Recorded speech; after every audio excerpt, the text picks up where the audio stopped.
శ్రీకృష్ణ పరమాత్మ యొక్క అవతారం, పరిపూర్ణావతారము అంటారు. దశావతారాలలో నిజానికి చాలా గొప్ప అవతారంగా ప్రస్తుతింపబడినటువంటి అవతారం ఏది అంటే శ్రీకృష్ణావతారమే. ఎందుచేత అంటే అవతారములన్నీ ఒకెత్తైతే అవతారములన్నిటిలోకి గొప్పదిగా ఏది స్తుతింపబడుతుంది అంటే పరిపూర్ణావతారమే ప్రస్తుతి చేయబడుతుంది. ఎందుచేత అన్నదానికి నేను మీతో మనవి చేశాను. పరిపూర్ణావతారమునందు సమస్తము కూడా లీనమవుతాయి. ఆ అవతారంలోకి అన్నీ కృష్ణ పరమాత్మలోకి వెళ్ళిపోతాయి. అందుకే అన్ని మాటలు విశ్వరూపం చూపిస్తాడు.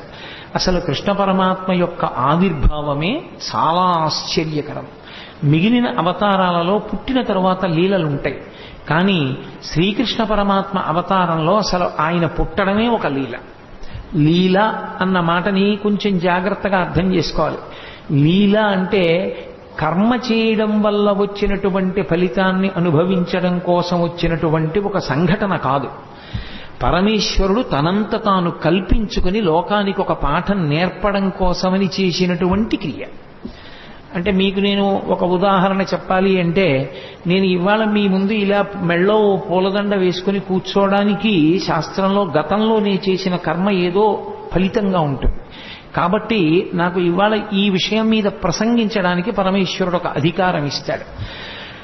అలా ఇప్పుడు కోటేశ్వరరావు గారు లీల చేశారండి అనకూడదు. లీల ఉండదు. గతంలో చేసుకున్న పాపపుణ్యములను బట్టి నేను ఇప్పుడు ఈ పని చేస్తున్నాను. నాకు ఏదో మోకాలు నిప్పెట్టింది అనుకోండి, గతంలో ఎప్పుడో ఏదో చేసిన పాపం ఉంది, దానికి పరమేశ్వరుడు ఇప్పుడు మోకాలు నిప్పెట్టేటట్టుగా చేసి ఆ పాపాన్ని తీసేస్తాడు. అంతేగాని నాకు మోకాలు నిప్పి రావడం లీల అనకూడదు. అవి నేను గతంలో చేసుకున్న కర్మల యొక్క ఫలితాలు. పాపము కానీ పుణ్యము కానీ అనుభవంలోకి వస్తుంది, సుఖ దుఃఖములుగా వస్తుంది. నేను పుట్టడం కర్మ. నేను ఒక మనుష్యునిగా పుట్టాను అంటే గత జన్మలో చేసుకున్న కర్మను అనుసరించి పరమేశ్వరుడు నాకు మనుష్య జన్మనిస్తాడు. భగవంతుడు పుట్టడం కర్మ కాదు, లీల. ఎందుచేత అంటే లోకోద్ధరణ కొరకు శరీరమును తీసుకోవలసిన అవసరం లేని పరమాత్మ శరీరాన్ని స్వీకరిస్తాడు. ఆయన కృష్ణ పరమాత్మ యొక్క జననమే ఒక లీల. ఎందుచేత అంటే రామావతారంలో ఆయన ఎక్కడా చతుర్భుజుడై శంఖచక్ర గదా పద్మములతో కనపడలేదు పుట్టినప్పుడు. కానీ కృష్ణావతారంలో అలా కాదు. అసలు గర్భస్థమైనటువంటి కృష్ణ పరమాత్మని స్తోత్రం చేయడానికి దేవతలందరూ వెళ్ళారు. పైగా అసలు కృష్ణ పరమాత్మ పుడుతున్నాడన్న విషయం, ఆ 8వ గర్భానికి కంసుడు చచ్చిపోతాడన్న విషయం 8 గర్భాల ముందు లోక విదితం. కంసుడు అక్కర్లేని పనిని ఒకదాన్ని స్వీకరించాడు. దేవకీదేవికి వసుదేవుడితో వివాహమై వాళ్ళిద్దరూ బయలుదేరినప్పుడు తగుదునమ్మా అని చెల్లెల మీద ప్రేమతో రథానికి సారథ్యం చేస్తానని పగ్గాలు పట్టుకుని బయలుదేరాడు. రథం వెళ్ళిపోతోంది. అశరీరవాణి పలికింది, ఒరే నువ్వు ఎంతో సంతోషంగా ఈమెని తీసుకెడుతున్నావు, కానీ ఈమె యొక్క కడుపున 8వ వాడుగా ఎవడు జన్మిస్తాడో వాడి చేతిలో నువ్వు మరణిస్తావు. అంటే అందరికీ తెలుసు 8వ గర్భంలో పుట్టేవాడే కంసుని మరణానికి కారకుడవుతాడు అని. అందుకే చెల్లెల్ని చంపైపోయాడు కూడా కంసుడు. సరే, కథ నడిచింది. తర్వాత 8వ గర్భం కదా అన్నాడు. ఆ మహానుభావుడు వసుదేవుడు ఆ కంసుణ్ణి కొంతవరకు ఉపశాంతి వహించేటట్టు చేశాడు. వెళ్ళారు. మొట్టమొదటి కొడుకు పుట్టాడు. బావా, మొదటి కొడుకు నన్ను చంపేవాడు కాదు కదా, 8వ కొడుకు కదా, మొదటి కొడుకుని చంపానన్న అపఖ్యాతి నాకెందుకు, 8వ వాడు పుట్టినప్పుడు తీసుకురా బావా, నువ్వు మాట తప్పేవాడివి కాదులే అన్నాడు. 1, 2, 3, 4, 5, 6 బిడ్డల్ని ఇచ్చేశాడు. 7వ వాడు గర్భ సంకర్షణమై బలరాముడిగా పుట్టాడు. ఈ 6 పిల్లల్ని తిరిగి ఇచ్చిన తర్వాత నారదుడు వచ్చి, ఏమనుకుంటున్నావో పిచ్చివాడా, వీళ్ళందరూ దేవతాంశ సంభూతులే, నిన్ను చంపడానికి పుట్టిన వాళ్లే అన్నాడు. అయ్య బాబోయ్ అలాగా అన్నాడు. మళ్ళీ 6 పిల్లల్ని పిలిపించి చంపేశాడు. 7వ వాడు సంకర్షణుడై రోహిణీదేవికి జన్మించాడు. ఇక 8వ గర్భంలో పుట్టేటటువంటి వాడు తనని చంపేవాడే అన్న విషయం కంసుడికి అతి విశ్వసనీయంగా తెలుసు. కాబట్టి అది భగవదంశ అన్న విషయం కూడా స్పష్టంగా తెలుసు. ఎందుకంటే నిన్ను చంపడానికి శ్రీమన్నారాయణుడే ఆవిర్భవిస్తున్నాడు అని నారద మహర్షి చెప్పేశారు. కాబట్టి రాక్షసుడైన కంసుడు ఎంత జాగ్రత్త తీసుకున్నాడంటే, రాక్షసత్వము అన్న మాటకు అర్థం ఏమిటో అక్కడ అర్థమవుతుంది. అసలు అంత జాగ్రత్త తీసుకున్నాడు. లోపల సూతికా గృహం నిర్బంధం, దేవకీదేవిని స్వేచ్ఛగా ఉంచాడు. వసుదేవుడి కాళ్ళుకి చేతులకి బంధనాలు వేశాడు. ఎదురుగుండా భార్య ప్రసవం. ఆమె ఎంత బాధపడుతున్నా భర్త లేచి కనీసం గుక్కెడు మంచినీళ్లు కూడా ఇవ్వలేడు. కాబట్టి కాళ్ళకి చేతులకి బంధనాలు వేశాడు. అక్కడ నుంచి చూస్తే సూతికా గృహం ఇక్కడ వరకు కనపడాలి, అలా ఏర్పాటు చేశాడు. విచ్చుకత్తులు పట్టుకుని తిరుగుతూనే ఉండాలి. 8వ గర్భం పుట్టగానే ఏడుపు వినబడగానే పిల్లాన్ని చంపేయాలి. అది కూడా ఎంత భయంకరంగా చంపేవాడంటే పిల్లల కాళ్ళు పట్టుకుని గిరగిరా తిప్పి బండకేసి కొట్టేవాడు. కాబట్టి పిల్లవాడు ఏడవగానే నాకు తెలియాలి. అసలు పడుకునేవాడు కాదు, నిద్రపోయేవాడు కాదు, ఏది చేస్తున్నా సరే 8వ గర్భం వచ్చేస్తోంది అదే బెంగ. ఇంత బెంగ పెట్టుకున్నప్పుడు శ్రావణ మాసంలో అష్టమి తిథి నాడు అర్ధరాత్రి కటిక చీకట్లో కారాగారంలో లోకాలన్నింటినీ పరిపాలింపవలసినటువంటి పరమాత్మ, ఆయనకి తెలియదు ఎవడెంత జాగ్రత్త తీసుకున్నా ఆయన మాయందు ఎవరు దాటి యువతలకి రాగలిగిన వాడు మమ మాయా దురత్యయ అంటాడు. ఒక్కసారి ఆ మాయనంతటినీ కమ్మాడు. ఎక్కడి వాళ్ళక్కడ గాఢ నిద్రలోకి వెళ్ళిపోయారు. దేవకీ వసుదేవులు తప్ప ఎవ్వరూ లేరు. ఆఖరికి చిత్రం ఏమిటంటే దేవకీదేవి గర్భమునందున్నటువంటి శ్రీమన్నారాయణుణ్ణి 33 కోట్ల మంది దేవతలు చతుర్ముఖ బ్రహ్మగారితో కలిపి వచ్చి స్తోత్రం చేశారు. ఆయన పుట్టవలసిన సమయం ఆసన్నమైంది. ఏ విధమైనటువంటి ఇబ్బంది లేకుండా శిశోదయం అయిపోయింది. పిల్లాడు పుట్టాడు. లోకంలో ఎక్కడైనా పిల్లవాడు పుడితే తల్లిదండ్రులు సంతోషిస్తారు తప్ప పిల్లవాడికి తల్లిదండ్రులు నమస్కారం చేసి స్తోత్రం చేసినటువంటి సందర్భం ఉండదు. ఆఖరికి వామనమూర్తి పుట్టినప్పుడు కూడా నన్ను కన్న తండ్రి నా పాలి దైవమా నా తపప్పలంబ నా కుమార నాదు చిన్ని వడుగ నా కుల దీపక రగదయ్య భాగ్య రాశివగుచు అంటుంది. నా కొడుకనే అంటుంది అదితి. కానీ శ్రీకృష్ణ పరమాత్మ యొక్క అవతారంలో మాత్రం పుడుతూనే ప్రాకృత శిశువుగా కనపడలేదు. అసలు ఇలా పుడుతూనే జలధర దేహు నాజాను చతుర్బాహు సరసీరుహక్షు విశాలవక్షు జారుగదా శంఖ చక్ర పద్మ విలాసు కంఠ కౌస్తుభమణి కాంతిభాను కమనీయ కటిసూత్ర కంకణ కేయూర శ్రీవత్సలంచనంచిత విహారు మరుకుండలద్వయ మరు విహారు అని ఆ మహానుభావుడు పుడుతూనే ఆయన నీలమేఘఛాయ ఎలా ఉంటుందో అటువంటి మేఘఛాయతో శంఖచక్ర గదా పద్మములతో కూడుకున్నటువంటి వాడై కటిక చీకటితో ఉన్నటువంటి ఆ కారాగారమునందు భాషించాడు. ఈ పిల్లవాడిని చూశాడు వసుదేవుడు, ఆశ్చర్యపోయాడు. ఇదేమిట్రా, సాక్షాత్ శ్రీమన్నారాయణుడు కొడుకుగా పుట్టాడు. బాలు పూర్ణేందు రుచిజాలు భక్త లోకపాలు సుగుణాలవాలు కృపావిశాలు చూచి తిలకించి పులకించి చౌద్యమంది ఉబ్బి చెలరేగి వసుదేవుడు ఉత్సహించే అన్నారు పోతన గారు. బాలు పూర్ణేందు రుచిజాలు భక్త లోకపాలు, భక్తుల్ని లోకాల్ని పరిపాలించగలిగినటువంటి పరమాత్మ చిన్న పిల్లవాడిగా శంఖచక్ర గదా పద్మములతోటి శ్రీమన్నారాయణుడిగా ఆవిర్భవిస్తే వసుదేవుడు ఆశ్చర్యపోయి ఆ పిల్లవాడిని పట్టుకుని స్తోత్రం చేశాడు. సర్వము నీలోనిదిగా సర్వాత్మడవాత్మమత్తు సంపన్నుడవై సర్వమయుడగు నీకును సర్వేశ్వర లీవులోను సంధులు వెలయన్నన్నాడు. ఈశ్వర, ఈ సమస్తము నీ చేత నిండి నిబిడీకృతమైపోయింది. అటువంటి వాడివి మా కోసం నువ్వు కొడుకుగా పుట్టావా అని స్తోత్రం చేశాడు. దేవకీదేవి స్తోత్రం చేసింది. అసలు ఆ స్వరూపం ఎంత మంగళప్రదంగా ఉంటుందో చూపించారు పోతన గారు. జలధరదేహు అంటూ ప్రారంభించారు. జలధరదేహు అంటే మేఘము వంటి శరీరమున్నవాడు అని. మేఘమునకు 2 లక్షణాలు ఉంటాయి. ఒకటి కాంతి, ఒకటి చల్లతనం. ఆ నలుపు ఏదో బొగ్గు నలుపులా ఉండదు, దానిలో విశేషమైనటువంటి కాంతి ఉంటుంది. కాంతి ఉంది కదా అని వెచ్చతనం ఉండదు, చల్లతనం ఉంటుంది. ఆయన యందు 2 ఉన్నాయి. ఒకటి కాంతి భా, అదే ఆచార్యతత్వమై కృష్ణం వందే జగద్గురుం అయింది. 2వది చల్లతనం, అదే భక్తుల్ని పరిపాలించేటటువంటి గుణంగా ప్రకాశించింది. అందుకే శ్రీకృష్ణ పరమాత్మ పాండవులని ఆదుకోవడానికి పడినటువంటి కష్టాలు అన్ని కష్టాలు పడ్డాడు మహానుభావుడు. జలధరదేహు నాజాను చతుర్బాహు సరసీరుహక్షు విశాలవక్షు జారు గదా శంఖ చక్ర పద్మ విలాసు కంఠ కౌస్తుభమణి కాంతిభాను కమనీయ కటిసూత్ర కంకణ కేయూర శ్రీవత్సలంచనంచిత విహారు మరుకుండల ప్రభాయుత కుండల లలాటు వైఢూర్య మణిగణ వరకిరీటు బాలు పూర్ణేందు రుచిజాలు భక్త లోకపాలు సుగుణాలవాలు కృపావిశాలు చూచి తిలకించి పులకించి చూజ్యమంది ఉబ్బి చెలరేగి వసుదేవుడు ఉత్సహించే అని ఆ చిన్ని కృష్ణుణ్ణి చూసినటువంటి వసుదేవుడు పరమ సంతోషాన్ని పొందాడు. దేవకీదేవి అంత ఆనందాన్ని పొందింది. వాళ్ళకి కొడుకుగా పుట్టినటువంటి కృష్ణ పరమాత్మ దేవకీ వసుదేవులతో చెప్పాడు, నేను ఇది 3వసారి మీ కడుపున పుట్టడం. ఏ తల్లిదండ్రులు కన్నారో ఆ తల్లిదండ్రులకు తెలియదు.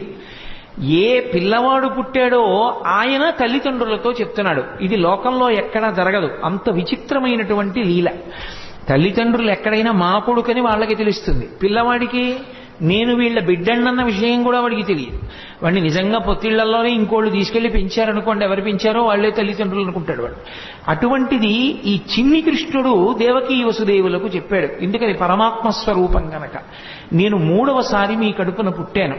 ఒకసారి ఈయన పేరు కృష్ణి, నీ పేరు కృష్ణి దేవకీదేవి, ఆయన పేరు సుతపుడు వసుదేవుడు. మీ ఇద్దరు నా గురించి 12,000 దివ్య సంవత్సరములు తపస్సు చేశారు. నేను మీకు ప్రత్యక్షమయ్యాను. ఏం కావాలని అడిగాను. నీలాంటి కొడుకు కావాలన్నారు. మీరు మోక్షం అడగలేదు. నాలాంటి కొడుకు నేను తప్ప ఇంకొకడు లేడు. అందుకని నేనే మీ కడుపున 3 మార్లు పుడతానని వరమిచ్చాను. ఆ జన్మలో మీకు పృష్ణి గర్భుడు అన్న పేరుతో పుట్టాను. వేరొకసారి మీరు మరిచిపోయినా నేను మర్చిపోలేదు. మీరు కశ్యప ప్రజాపతి అదితిగా ఉండగా వామనమూర్తిగా పుట్టాను. 3వ మాట ఇదే చిట్ట చివరిసారి మీ కడుపున నేను పుట్టడం. ఇది 3వసారి పుట్టాను. ఈ జన్మలో నా పేరు శ్రీకృష్ణుడు అని పిలుస్తారు. మీరిద్దరూ దేవకీ వసుదేవులని పిలవబడ్డారు. ఈ 3వ జన్మలో నేను శ్రీకృష్ణ పరమాత్మగా మీ కడుపున ఆవిర్భవించినప్పుడు చేసినటువంటి లీలల్ని మీరు నిరంతరం స్మరించిన కారణం చేత మీ మనసుని పట్టినటువంటి పాపరాశి ధ్వంసమై ఇక మళ్లీ పుట్టవలసిన అవసరం లేని పునరావృత్తి రహిత శాశ్వతమైనటువంటి శివసాయుజ్య స్థితిని మోక్ష రూపంలో మీరు పొందుతారు. కాబట్టి నా లీలలు స్మరించడమే మీకు ఉత్తమోత్తమమైనటువంటి లక్షణం అన్నాడు. పరమాత్మ ఆ జన్మలో వాళ్ళకి పిల్లాడిగా పుట్టి కూడా నేను మీ దగ్గర పెరగను. ఓ వసుదేవా, నువ్వు నన్ను తీసుకుని తల మీద పెట్టుకో. తెలుగు భాగవతంలో అయితే ఆంధ్ర భాగవతంలో గుండెల మీద పెట్టుకున్నాడు అని. నన్ను తీసుకుని ఈ అంతఃపురం నుంచి బయటికి వెళ్ళిపో. రాజ్యానికి సరిహద్దులో యమునా నది ప్రవహిస్తోంది మధురా నగరం దగ్గర. ఆ యమునా నది త్రోవ ఇస్తుంది, దాటి నందవ్రజానికి చేరుకో. నందవ్రజంలో ఇదే సమయానికి యోగమాయ పుట్టింది. అందుకే నారాయణ నారాయణి అన్నా చెల్లెళ్ళు పార్వతీదేవి శ్రీ మహావిష్ణువు. యోగమాయ పుట్టి ఉన్నది. నన్ను తీసుకెళ్లి అక్కడ పడుకోబెట్టి ఆ ఆడపిల్లని తీసుకెళ్లి మళ్ళీ వెనక్కొచ్చేసిన తరువాత మళ్లీ నువ్వు అంతఃపురంలోకి వచ్చి కాళ్ళకి చేతులకి సంకెళ్ళు పడిపోయి యథాస్థితిని పొందిన తరువాత ఆడపిల్ల ఏడుస్తుంది. ఏడిచిన తరువాత కంసుడు లేస్తాడు. కాబట్టి నన్ను తీసుకెళ్లి నందవ్రజంలో విడిచిపెట్టాయి అన్నాడు. సరేనన్నాడు. ఆ పిల్లవాడిని తీసుకున్నాడు. బయటికి బయలుదేరాడు. ఆశౌరికి తెరవెసగెను ప్రకాశోద్దత తుంగ భంగ కలిత ధరా సాకాశయగు యమున మును సీతేశునకు పయోధి త్రోవ ఇచ్చిన భంగిన్ అన్నారు పోతన గారు. సముద్రం ఎలా రామచంద్రమూర్తికి దారిచ్చేసిందో అలా యమునా నది కూడా దారిచ్చేసింది. ఎవరికి? కృష్ణ పరమాత్మని తల మీద పెట్టుకున్నటువంటి వసుదేవుడికి. అందుకే రామచంద్రమూర్తికి ఎక్కువ సంబంధం గోదావరి సరయూ నది. కృష్ణ పరమాత్మకి ఆద్యంతము సంబంధము యమునా నది. యమునా నదితో ఆయనకి సంబంధం ఉండడానికి కారణం ఒక్కటే. యముడు యమున వీళ్ళిద్దరూ అన్న చెల్లి. వీళ్ళిద్దరూ సూర్య భగవానుడి యొక్క బిడ్డలు. యమున ముందుకు నడిచి వెళ్ళిపోతూ ఉంటుంది. కాలము వెనక్కి రాదు. గంగ అలా కాదు. గంగ ముందుకు వెళ్ళి వెనక్కి వెడుతుంది. కాశీలో దక్షిణానికి వెడుతున్న గంగ మళ్ళీ వెనక్కి తిరిగి ఉత్తరానికి వెళ్ళింది. గంగ దక్షిణానికి వెళ్ళింది అంటే జనన మరణ శోక సంసార స్వరూపం. ఉత్తరానికి తిరగడం అంటే మృత్యువునంత పోగొట్టగలిగినటువంటి పరమేశ్వర స్థానాన్ని, కైలాసాన్ని చూడడం. అక్కడ తిరిగింది కాబట్టి ఉత్తరానికి కాశీపట్టణంలో ప్రవహించేటటువంటి గంగకి ఒక ప్రత్యేకమైనటువంటి ప్రాముఖ్యత ఏర్పడింది. అందుకే కాశీగంగా అంటూ ఉంటారు. యమున అలా కాదు, ముందుకే వెడుతుంది. అందుకే యమున కాలస్వరూపం. యమునని దాటలేరెవరు. కాలాన్ని దాటడం ఎవరికి సాధ్యం కాదు. కాలమును దాటేశాడు అంటే ఇక పుట్టడు అని గుర్తు, మోక్షాన్ని పొందాడు అని. కాలమునందు పడిపోయి మళ్ళీ కాలమునందు పుడుతూ ఉంటాడు. పునరపి జననం పునరపి మరణం పునరపి జననీ జఠరేశయనం. కానీ ఎవరు కృష్ణ పరమాత్మని తలయందు ధరిస్తారో వారు మాత్రము కాలము దారిచ్చేస్తుంది. అంటే ఇక వాళ్ళు పుట్టవలసిన అవసరం ఉండదు. అందుకే రాసలీల కూడా ఎక్కడ చేస్తాడు అంటే యమునా నది ఒడ్డునే చేస్తాడు. రాసలీల అంటే ఏదో ఒళ్ళు కొవ్వెక్కి ఆడవాళ్లతో కలిసి ఆడినటువంటి క్రీడ కాదది. రాసలీల అంటే ఎంతమంది జీవులు తరించడానికి సిద్ధంగా ఉన్నారో, ఎంతమంది ఆ భక్తి పరిపక్వతని పొందారో అంతమంది పరమాత్మ యొక్క బ్రహ్మానందాన్ని అనుభవించేటటువంటి స్థితిని భాగవతంలో రాసలీలా ఘట్టంగా తీసుకొచ్చారు. అందుకే అంగనామంగనా మంతరే మాధవం అంటాడు లీలాశుకుడు. ఇటు పక్కన ఒక అంగన, ఇటు పక్కన ఒక అంగన ఉంటే మధ్యలో కృష్ణుడు ఉంటాడు. కృష్ణుడికి మధ్యలో అంగన ఉంటుంది. అంటే ఎంతమంది జీవులు బ్రహ్మానంద స్థితిలో ఉంటారో అంతమందిని బ్రహ్మానంద స్థితిలో పరమేశ్వరుణ్ణి అనుభవిస్తూ ఉంటారు. ఆ స్థితిని ఆవిష్కరించేటటువంటి అద్భుత ప్రక్రియ రాసలీల. అది కాలాతీత స్థితిని చూపిస్తుంది. కాబట్టి యమున ఒడ్డునే చేస్తాడు కృష్ణ పరమాత్మ. అంతటి మహానుభావుడు. అదే ఆయనలో ఉన్నటువంటి మెరుపు. అందుకే కృష్ణుని యొక్క లీలలను అర్థమై తెలుసుకుంటే జ్ఞానము కలుగుతుంది. ఒకవేళ వాటి లోపల ఉన్న విశేషం తెలియకపోయినా పరమభక్తితో కృష్ణలీలల్ని విన్నంత మాత్రం చేత ఒక లక్షణం కలుగుతుంది. అది మీరు తెలిసి వినండి, తెలియక వినండి.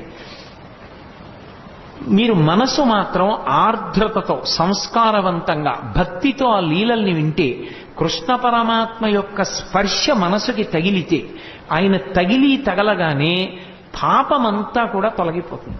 అందుకే కృష్ణలీలల్ని ఎందుకంత గొప్పగా చెప్పుకుంటారు లోకంలో అంటే, కృష్ణలీలలు మనసుకి తగిలితే, మనసుకి కృష్ణుడితో సంపర్కం ఏర్పడితే అది పాప దాహకత్వానికి కారణమవుతుంది.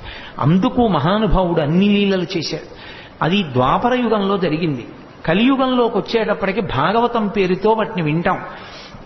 అందులో ప్రధానమైనటువంటివి జారలీల, చోరలీల. మీరు చూడండి, జారలీల అంటే సాధారణంగా ఎప్పుడు స్మరిస్తారంటే రాత్రి వేళ స్మరిస్తారు. ఏదో కృష్ణుడు ఇంతమంది గోపికలతో తిరిగాడని. చోరలీల అంటే తెల్లవారగానే స్మరిస్తారు. ఏదో పక్కింట్లో లేకపోతే పక్క సందులో కుక్కలు ఎక్కువ మురిగాయి అనుకోండి, ఏమిటి రాత్రి కుక్కలు అన్ని మురిగాయి, ఏమైనా దొంగతనం జరిగిందా అంటారు. చోరలీల తెల్లవారుజామున స్మరింపబడుతుంది, జారలీల రాత్రి స్మరింపబడుతుంది.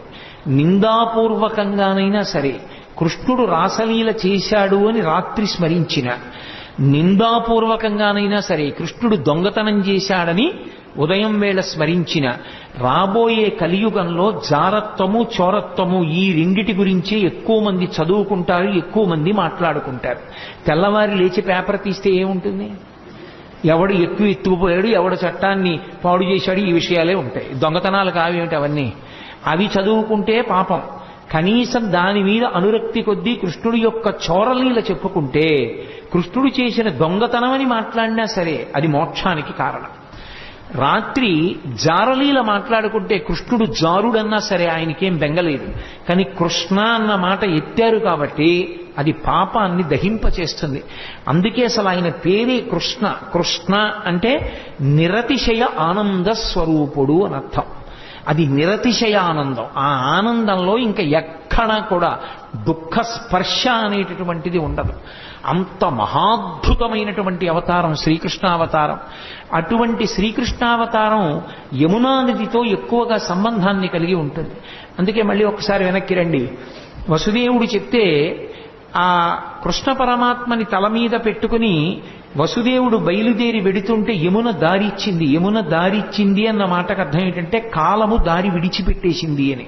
ఎవరికి కృష్ణుడు తల మీద ఉంటాడో వాడికి కాలము దారి విడిచిపెడుతుంది. నందవ్రజానికి వెళ్ళాడు. ఏమి ఎందుకు ఉండకూడదు మధురానగరంలో? మధురానగరంలో కృష్ణుడు ఉండడు.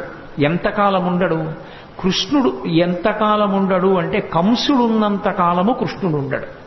కంసుడు మధురని విడిచిపెట్టేస్తే, కంస సంహారం అయిపోతే కృష్ణుడు మధురలోనే ఉంటాడు. కంసుడు మధురని పరిపాలించినంత కాలం కృష్ణుడు నందవ్రజంలో ఉంటాడు. దాని అర్థం ఏమిటంటే మధ్యలో యమునా నది ఉంటుంది. నందవ్రజంలో ఉండడము అన్న మాటకు అర్థం ఏమిటంటే ఎప్పుడూ భగవద్భక్తితో అరమరికలు లేకుండా సంతోషంగా ఉండేటటువంటి వాళ్ళు సద్గుణోపేతులు ఎక్కడున్నారో అక్కడ భగవానుడు ఉంటాడు. తప్ప కామంతో ఉండేటటువంటి వాళ్ళు, ఎప్పుడూ కోరికలతో ఉండేటటువంటి వాళ్ళు ఉన్న చోట భగవానుడు ఉండలేడు. అందుకే మధుర అంటే తీయనైనది అని. మధురమైన తలంపులతో కంసుడు గత జన్మలో కాలనేమి కోర్కెలతో వెంపర్లాడుతూ కంసుడు మధురని పరిపాలించినంత కాలం కృష్ణుడు ఉండడు, నందవ్రజంలో ఉంటాడు. కంస సంహారం అయిపోతే అదే కృష్ణుడి చేతిలో కంసుడు మడిసిపోతే మధురానగరంలో ఉండిపోతాడు. అప్పుడు ఆ మనసు పవిత్రం. కంసుడు లేని మనసు పవిత్రం. మీరు ఎక్కడ అన్వయించేయండి అంతే. అందుకే కాముడు ఉన్న చోట రాముడు ఉండడు అంటారు. కామకోటికి రామకోటికి తేడా ఏమి అని వారు పరమాచార్య స్వామి. కాబట్టి కాముడున్న చోట రాముడు ఉండలేడు, ఆయనకి చోటు ఉండదు అక్కడ. రాముడున్న చోట కాముడు ఉండే అవకాశం ఉండదు. భగవత్తత్వమునందు రమించే హృదయంలో కామానికి చోటు లేదు. భగవత్తత్వంలో రమించడానికి అవకాశం లేని చోట కాముడు మాత్రమే ఉండే అవకాశం ఉంటుంది. అందుకే కాముడు రాముడు, కృష్ణుడు కంసుడు, ఇవి రెండు ఎప్పుడు ఒకరుంటే రెండవ వారు ఉండరు. ఆఖరికి మాత్రం భగవంతుణ్ణి నమ్ముకున్న భక్తుడికి మాత్రం ఎప్పుడో అప్పుడు కంస సంహారమో కామ సంహారమో చేసి కృష్ణుడో రాముడో హృదయంలోకి వచ్చి నిలబడడం మాత్రం ఖాయం. ఆ భక్తి మాత్రం ఉండాలి. అందుకే నందవ్రజంలో పడుకోబెట్టి మళ్ళీ ఆడపిల్లని తీసుకుని ఈవలి వైపుకి వచ్చి లోపలికి వెళ్ళి ఆడపిల్లని తీసుకుని దేవకీదేవి పక్కన పడుకోబెట్టి వచ్చి కూర్చున్నటువంటి వసుదేవునికి బంధనములు మాత్రం పడలేదు. మళ్లీ తలుపులు వేసేసుకున్నాయి, గొలుసులు పడిపోయాయి, తాళాలు పడిపోయాయి, అన్నీ పడిపోయాయి, అందరూ నిద్రపోతున్నారు. సంకెళ్ళు పట్టుకోలేదు. అవెందుకు పట్టుకో అంటే పదముల సంఖ్యలు నిడుకుని మదితలచుతు సూరసుతుడు ముందరువోలెన్ కుదురుకొను రీతి దేహమున కదిలించుతు నూరకుండె గురువరతంబున్న నరపోతన గారు. ఈసారి బంధనాలు ఆయనే వేసుకున్నాడు వసుదేవుడు, అవి తగులుకోలేదు. దాని అర్థం ఏమిటంటే ఒక్కసారి శ్రీకృష్ణ పరమాత్మని శిరస్సునందు ధరించిన తరువాత, ఆ జ్ఞానం ఆవిర్భవించిన తరువాత సంసారమునందున్నట్టుంటాడు తప్ప ఇక సంసారమునందు లేనివాడు. అందుకే ఇక బంధనములు మాత్రం తగులుకో వసుదేవుడికి. బంధనములను తాను తగిలించుకున్నాడు. అంటే సంసారమునందున్నవాడిలా ఉంటాడు. అందుకే అసలు కృష్ణ పరమాత్మ యొక్క జననమే గొప్ప లీల. అసలు కృష్ణ పరమాత్మ యొక్క జననం అన్నది బాగా అర్థమైతే వేదాంత రహస్యములు చాలా అర్థమైపోతాయి.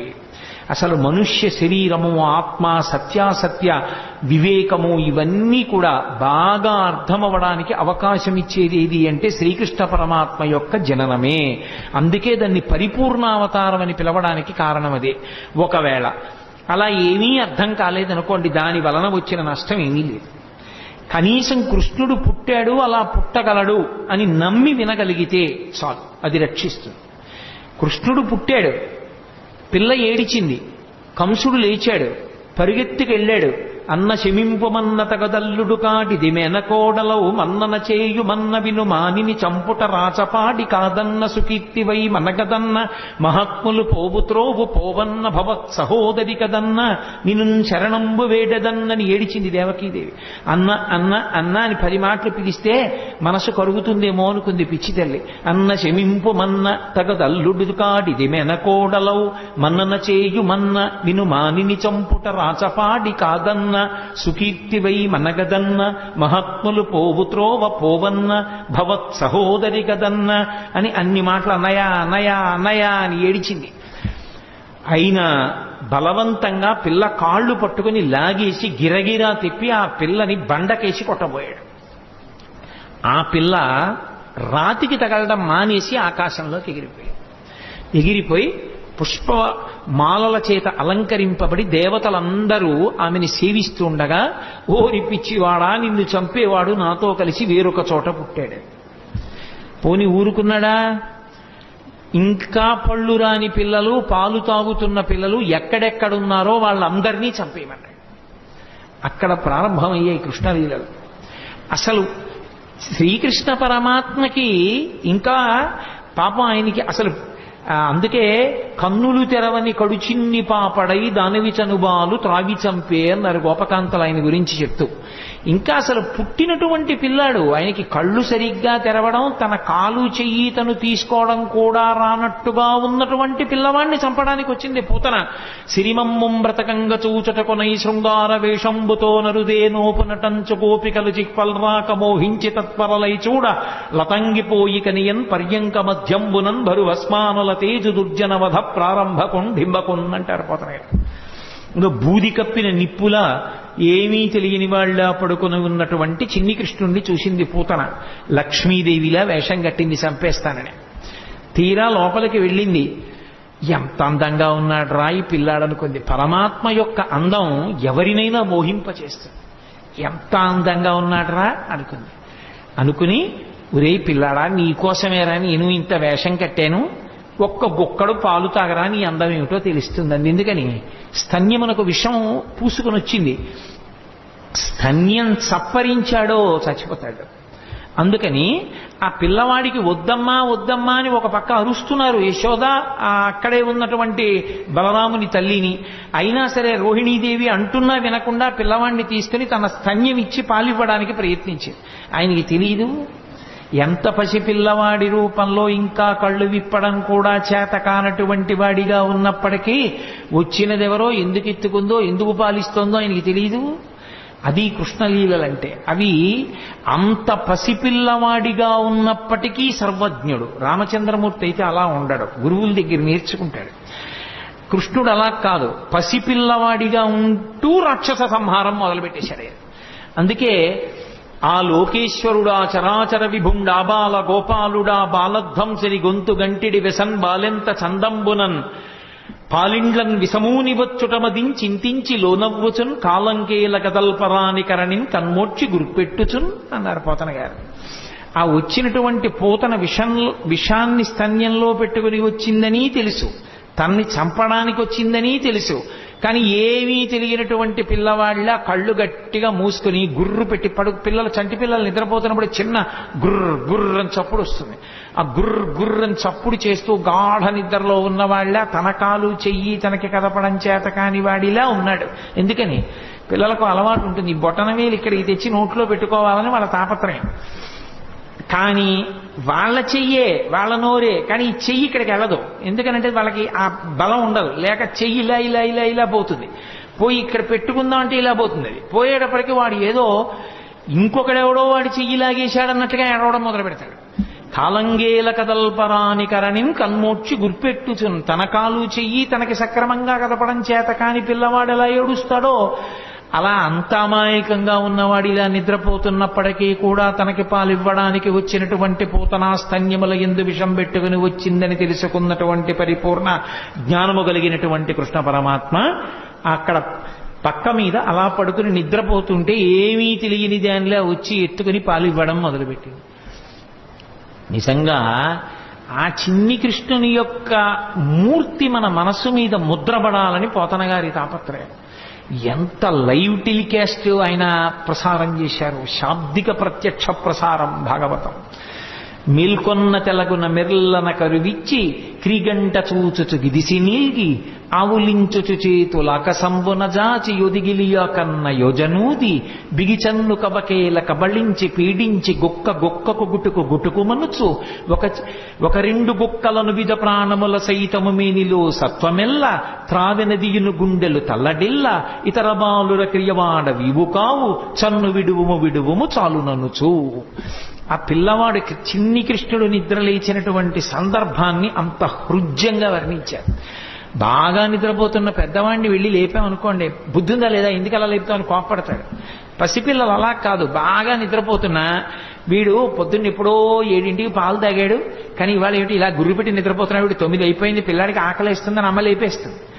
లేపేసి పాలిద్దామని ఒళ్ళో పడుకోబెట్టుకుంటే వాడు ఏమి ఏడవాడు లేపేసిందని. కానీ వాడి ఎంత బద్ధకం, ఏదో పెద్ద అలిసిపోయిన వాళ్ళలాగా ఆ విప్పలేక కళ్ళు విప్పినటువంటి వాళ్ళలాగా ఆ కళ్ళు ఇలా విప్పి ఇలా విన్నుపం ఇలా విరుచుకుని గిదిసి నీల్గి ఆవులించుచు చేతులు ఆకాశంబున చాపి ఆ చిన్ని నోరింత ఆవలించి రెండు చేతులు ఇలా ఆకాశంలోకి ఎత్తి ఏమిటో ఇలా ఆడించి ఓసారి చేతులు ఆకాశంబున జాచి ఎదిగిలియాకొన్న యోజనూది బిగిచన్ను కవకేల కబళించి పీడించి గొక్కకు గుటుకు మనుచు.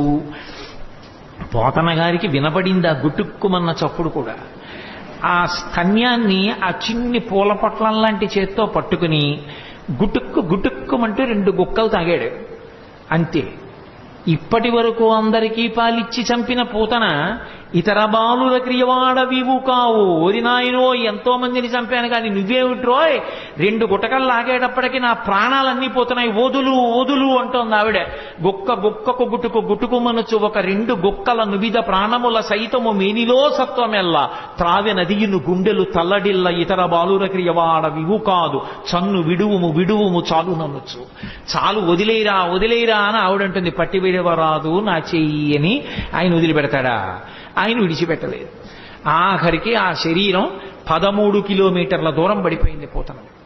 అవి బాల్య లీలలంటే కృష్ణుని యొక్క లీలలు అంత అద్భుతంగా ఉంటాయి. ఏమీ ఎరగని వాళ్ళ పూతన శరీరం మీద పడి ఏడుస్తూ ఆడుకుంటున్నాడు. పాపం 13 కిలోమీటర్ల శరీరం దాని మీద ఎక్కి పెరిగెత్తింది ఆ పిచ్చి తల్లి యశోదాదేవి. ఆ గోపాలబాలురు గోపకాంతలు ఇంతమంది వెతికారు. నేలంగూలిన మేటి పెన్నురముపై నిర్భీతి క్రీడించు ఓ బాలారమ్మని మూపు చేర్చుకొని సంస్పర్శించి ఆరార్చుచున్ గోలాంగూలము తిప్పి గోరదములంజల్లించి గోమూత్రముంజల్లి తద్బాలాంగంబుల గోమయంబలదిరా 12 నామంబులన్.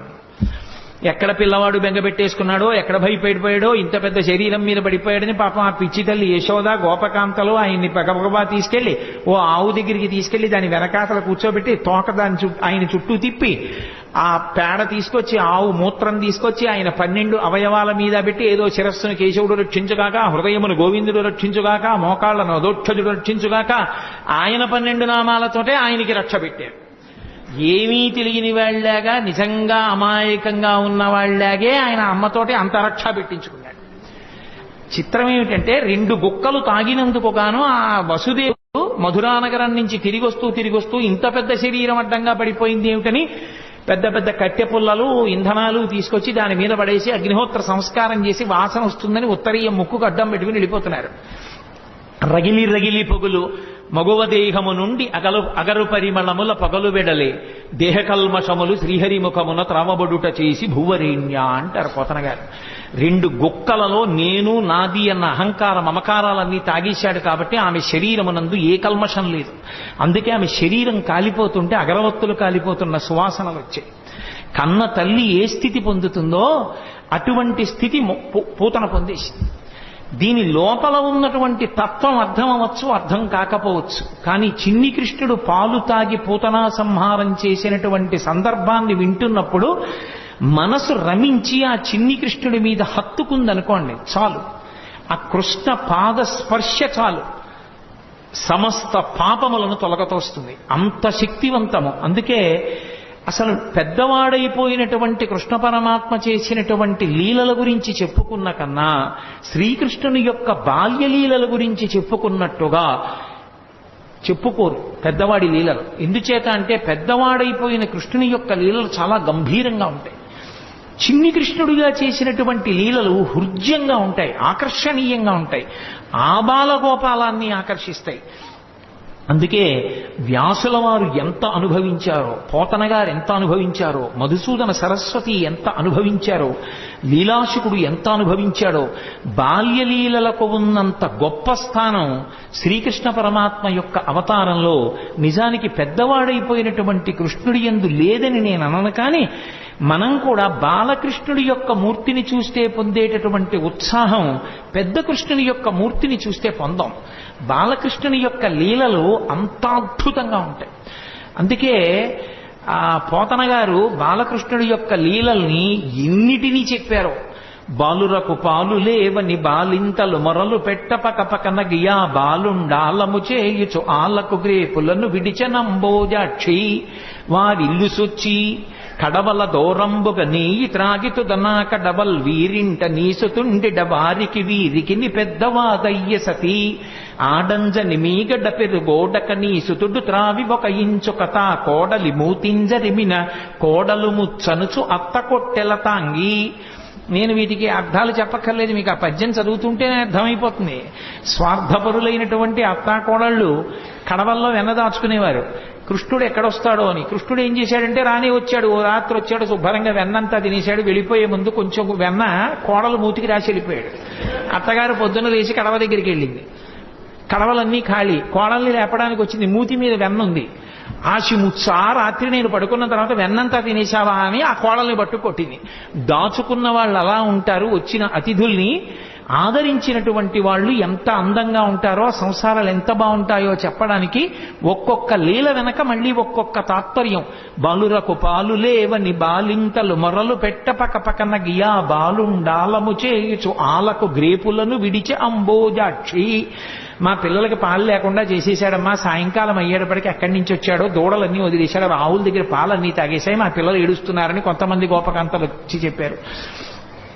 ఎన్ని లీలలో పుట్టి పుట్టడు నేడు దొంగిలబోయి వారిల్లు చొచ్చి తా ఉట్టి అందక పీటలు రోలు ప్రోవిడి ఎక్కి చేపెట్టజాలక కుండ కిందొక తూటునరించి మీ పట్టి మీగడపాలు చెరలు పట్టి తాగెతలోదరి. దీనికి అర్థం చెప్పాలని నేను అనుకోవట్లా, అంటాను కానీ మళ్ళీ చెప్తుంటాను. కృష్ణుడు ఇంటికి వెళ్ళాడు, ఆ అత్తా కోడలు ఉట్టి దొరికితే తాగేస్తాడని చెప్పి ఉట్టి కింద ఉంటే ప్రమాదం అని చెప్పి పైన కట్టేశారు. తీసుకెళ్లేదో చిక్కంలో పెట్టి పైన కట్టారు. రానే వచ్చాడు, చూశాడు, ఓహో ఈ అత్తా కోడలు పైకి కట్టారా ఎలా అనుకున్నాడు. పీటలు రోళ్లు అన్నీ తీసుకొచ్చాడు, అక్కడ వేసాడు, వాటి మీద ఎక్కాడు. ఇలా చేయి పెడదామని చూశాడు, అందలేదు. పీటలు రోళ్లు వేసుకున్న అందనంత పైకి పెట్టేశారా, వీళ్ళ పని చెప్పాలనుకున్నాడు. ఓ రాయి ఒకటి తీసి కిందకి అన్నం పెట్టాడు. చక్కగా పైనుంచి కారిపోతోంది. హాయిగా అందరూ చేరలు పట్టి తాగారు, వెళ్ళిపోయారు. భాగవతం కాదు కానీ నాకు ఇది చెప్పినప్పుడల్లా జ్ఞాపకం వస్తూ ఉంటుంది. ఒక చోట ఒక అత్తా కోడలు అంతకన్నా చాలా తెలివైన వాళ్ళు ఇలా వచ్చి ఎక్కడో ఉట్టి కట్టి పెట్టినా తాగేస్తున్నాడని వాళ్ళు ఏం చేశారంటే కుండ చుట్టూ గంటలు కట్టారు. వచ్చి ముట్టుకున్నాడో గంటలు మోగుతాయి, అప్పుడు పట్టుకోవచ్చు అనుకున్నాడు. ఆయన ఏం చేశాడు, పీట వేసుకున్నాడు, రోడ్లు వేసుకున్నాడు, పిల్లల్ని ఎక్కించాడు, ఆ వీపులు ఎక్కాడు, దగ్గరికి వెళ్ళాడు. ఎలా ముట్టుకోవడం, ముట్టుకుంటే గంటలు మోగుతాయి. చూశాడు పరాత్పరుడు, ఆయన శాసనానికి ఏది లొంగది. ఓ గంటలలారా మీరు మ్రోగకుడు అన్నాడు. అవి విన్నాయి. చక్కగా వెన్న తీశాడు, పిల్లలందరికీ పెట్టాడు. ముందు వాళ్ళకి పెడితే కానీ తను తిండవు. అందరికీ అందిందా, అందింది. ఇప్పుడు ఆఖరణ తను తీసుకుని ఇలా నోటి దగ్గర పెట్టుకున్నాడు, గంటల గణకడ మోగి. అరే మిమ్మల్ని మోగద్దన్నాను కదా, ఎందుకు మోగారన్నాయి. ఏం చెప్పమంటావు పరమేశ్వర, వాళ్ళకి పెడితే ఊరుకున్నా, నువ్వు నోట్లో పెట్టుకుంటే నైవేద్యం అలవాటు గంట మోగడం, అందుకని మోగేశామన్నాయి. అలా ఎంతమంది ఎన్ని అనుభవించారో మహానుభావుడు. వేలుపుల్లటి నాకంటెను వేలుపు మరి ఎవ్వడనచు బికబకెన గిమా వేలుపుల్ల గోడపైనో హేలావతి నీత నూజుడింగిలి చేసెన్. వచ్చిన పిల్లలకి అతిథులకి అన్నం పెట్టకుండా ఏమిటో బొమ్మలను అన్నీ పెట్టి నైవేద్యాలంటూ కూర్చుంటామేమిటి, నేనే పెద్ద పరమేశ్వరుండని చెప్పి ఆవిడ కళ్ళు మూసుకు ధ్యానం చేస్తుంటే చక్కెర పొంగలి అవి తినేసి మిగిలింది ఆ బొమ్మలకి రాసేసి వెళ్ళిపోయాడు. నాకన్నా వేలిపోవడం నీ తిన్నానులే చాలన్నాడు. కొడుకులు లేరని వకసతి వగవగ తన్ను మగనిగా గైకొనినన్ కొడుకులు కలిగెదరనిపై పడినాడిది వినువు శిశువు పనులే తల్లి అంటుంది ఇంకో గోపికొచ్చి. ఏదో పాపం గోపబాలురందరూ ఆవుల్ని పట్టుకుని వెళ్ళిపోయారు. పెళ్ళై చాలా కాలం అయింది, ఈ అమ్మాయికి పిల్లలు పుట్టలేదని ఏదో మాట్లాడుకుంటున్నారు వాళ్ళు. ఎక్కడి నుంచి వచ్చాడో గబగబా వచ్చాడు. మీ ఆయన్ని నమ్ముకుంటే ఏం పిల్లలు పుడతారమ్మా, నన్ను నమ్ముకోనా ఆవిడ మీద పడ్డాడు. అది వచ్చి చెప్పింది ఓ గోపకాంత. అది ధూర్తచేష్టితంగా కనిపిస్తుంది వినడానికి, కానీ అది ధూర్తచేష్టితం కాదు. పుట్టు గొడ్రాళ్లకు బిడ్డలిచే గోవిందుడే అని భక్తి కలిగి ఉంటే నా యందు అమ్మా నీ గర్భదోషాన్ని తొలగించి నీకు సంతానం ఇస్తాను అని దాని అర్థం. కాబట్టి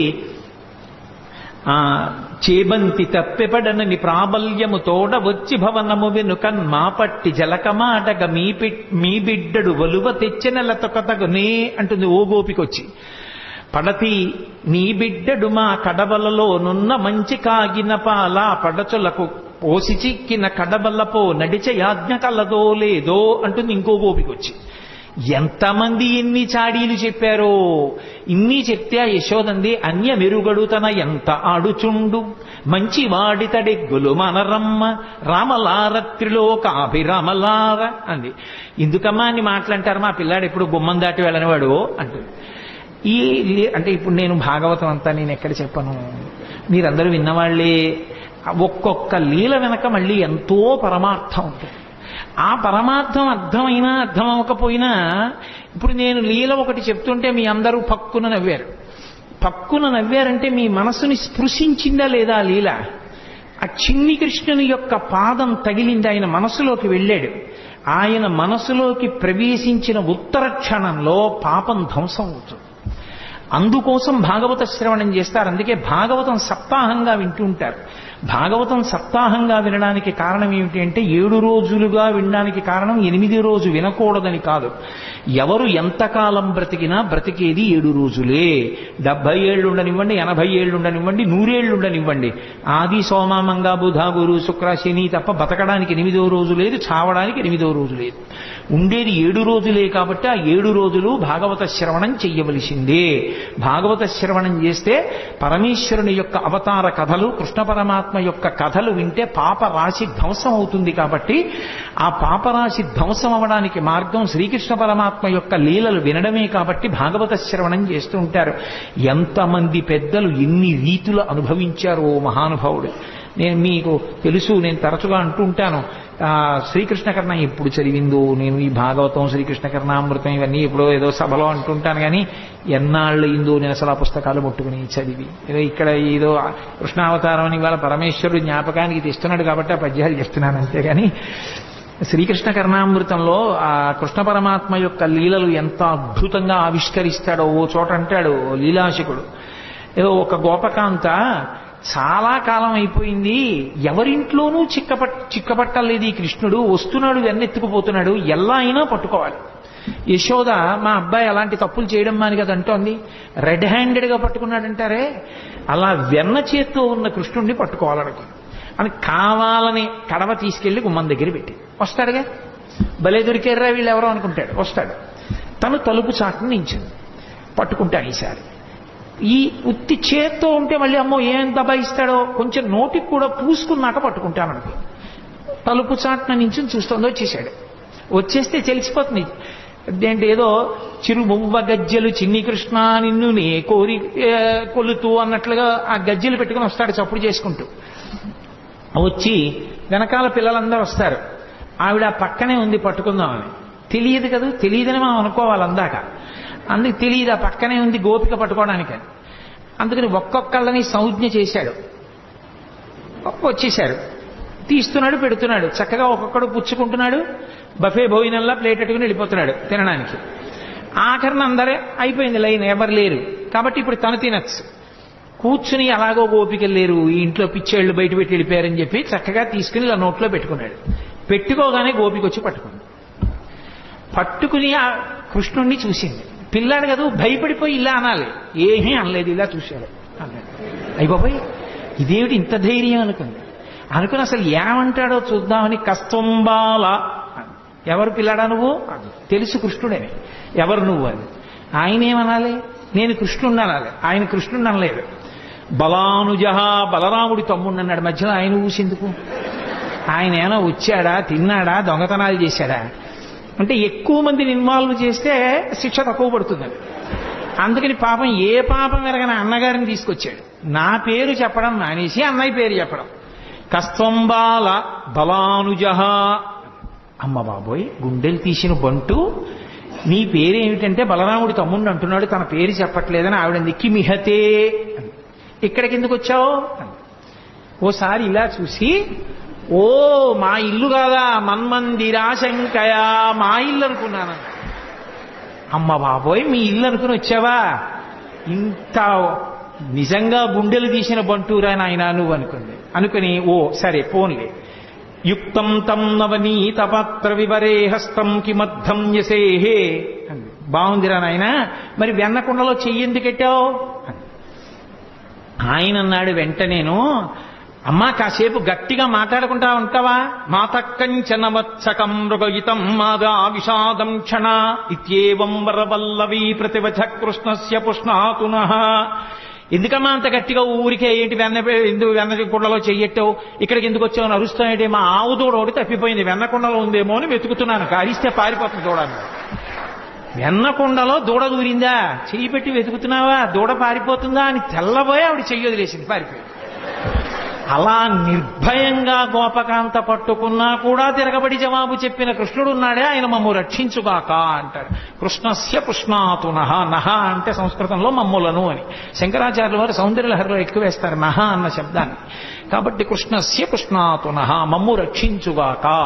అబ్బో ఇన్ని అనుభవించాడండి, ఒకటా రెండా?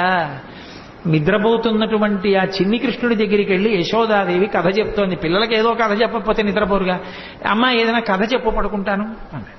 సరే చెప్తాను విను అని. ఆవిడికి ఏం తెలుసు పాపం, వచ్చినవాడు విష్ణు అవతారం కృష్ణుడేనని.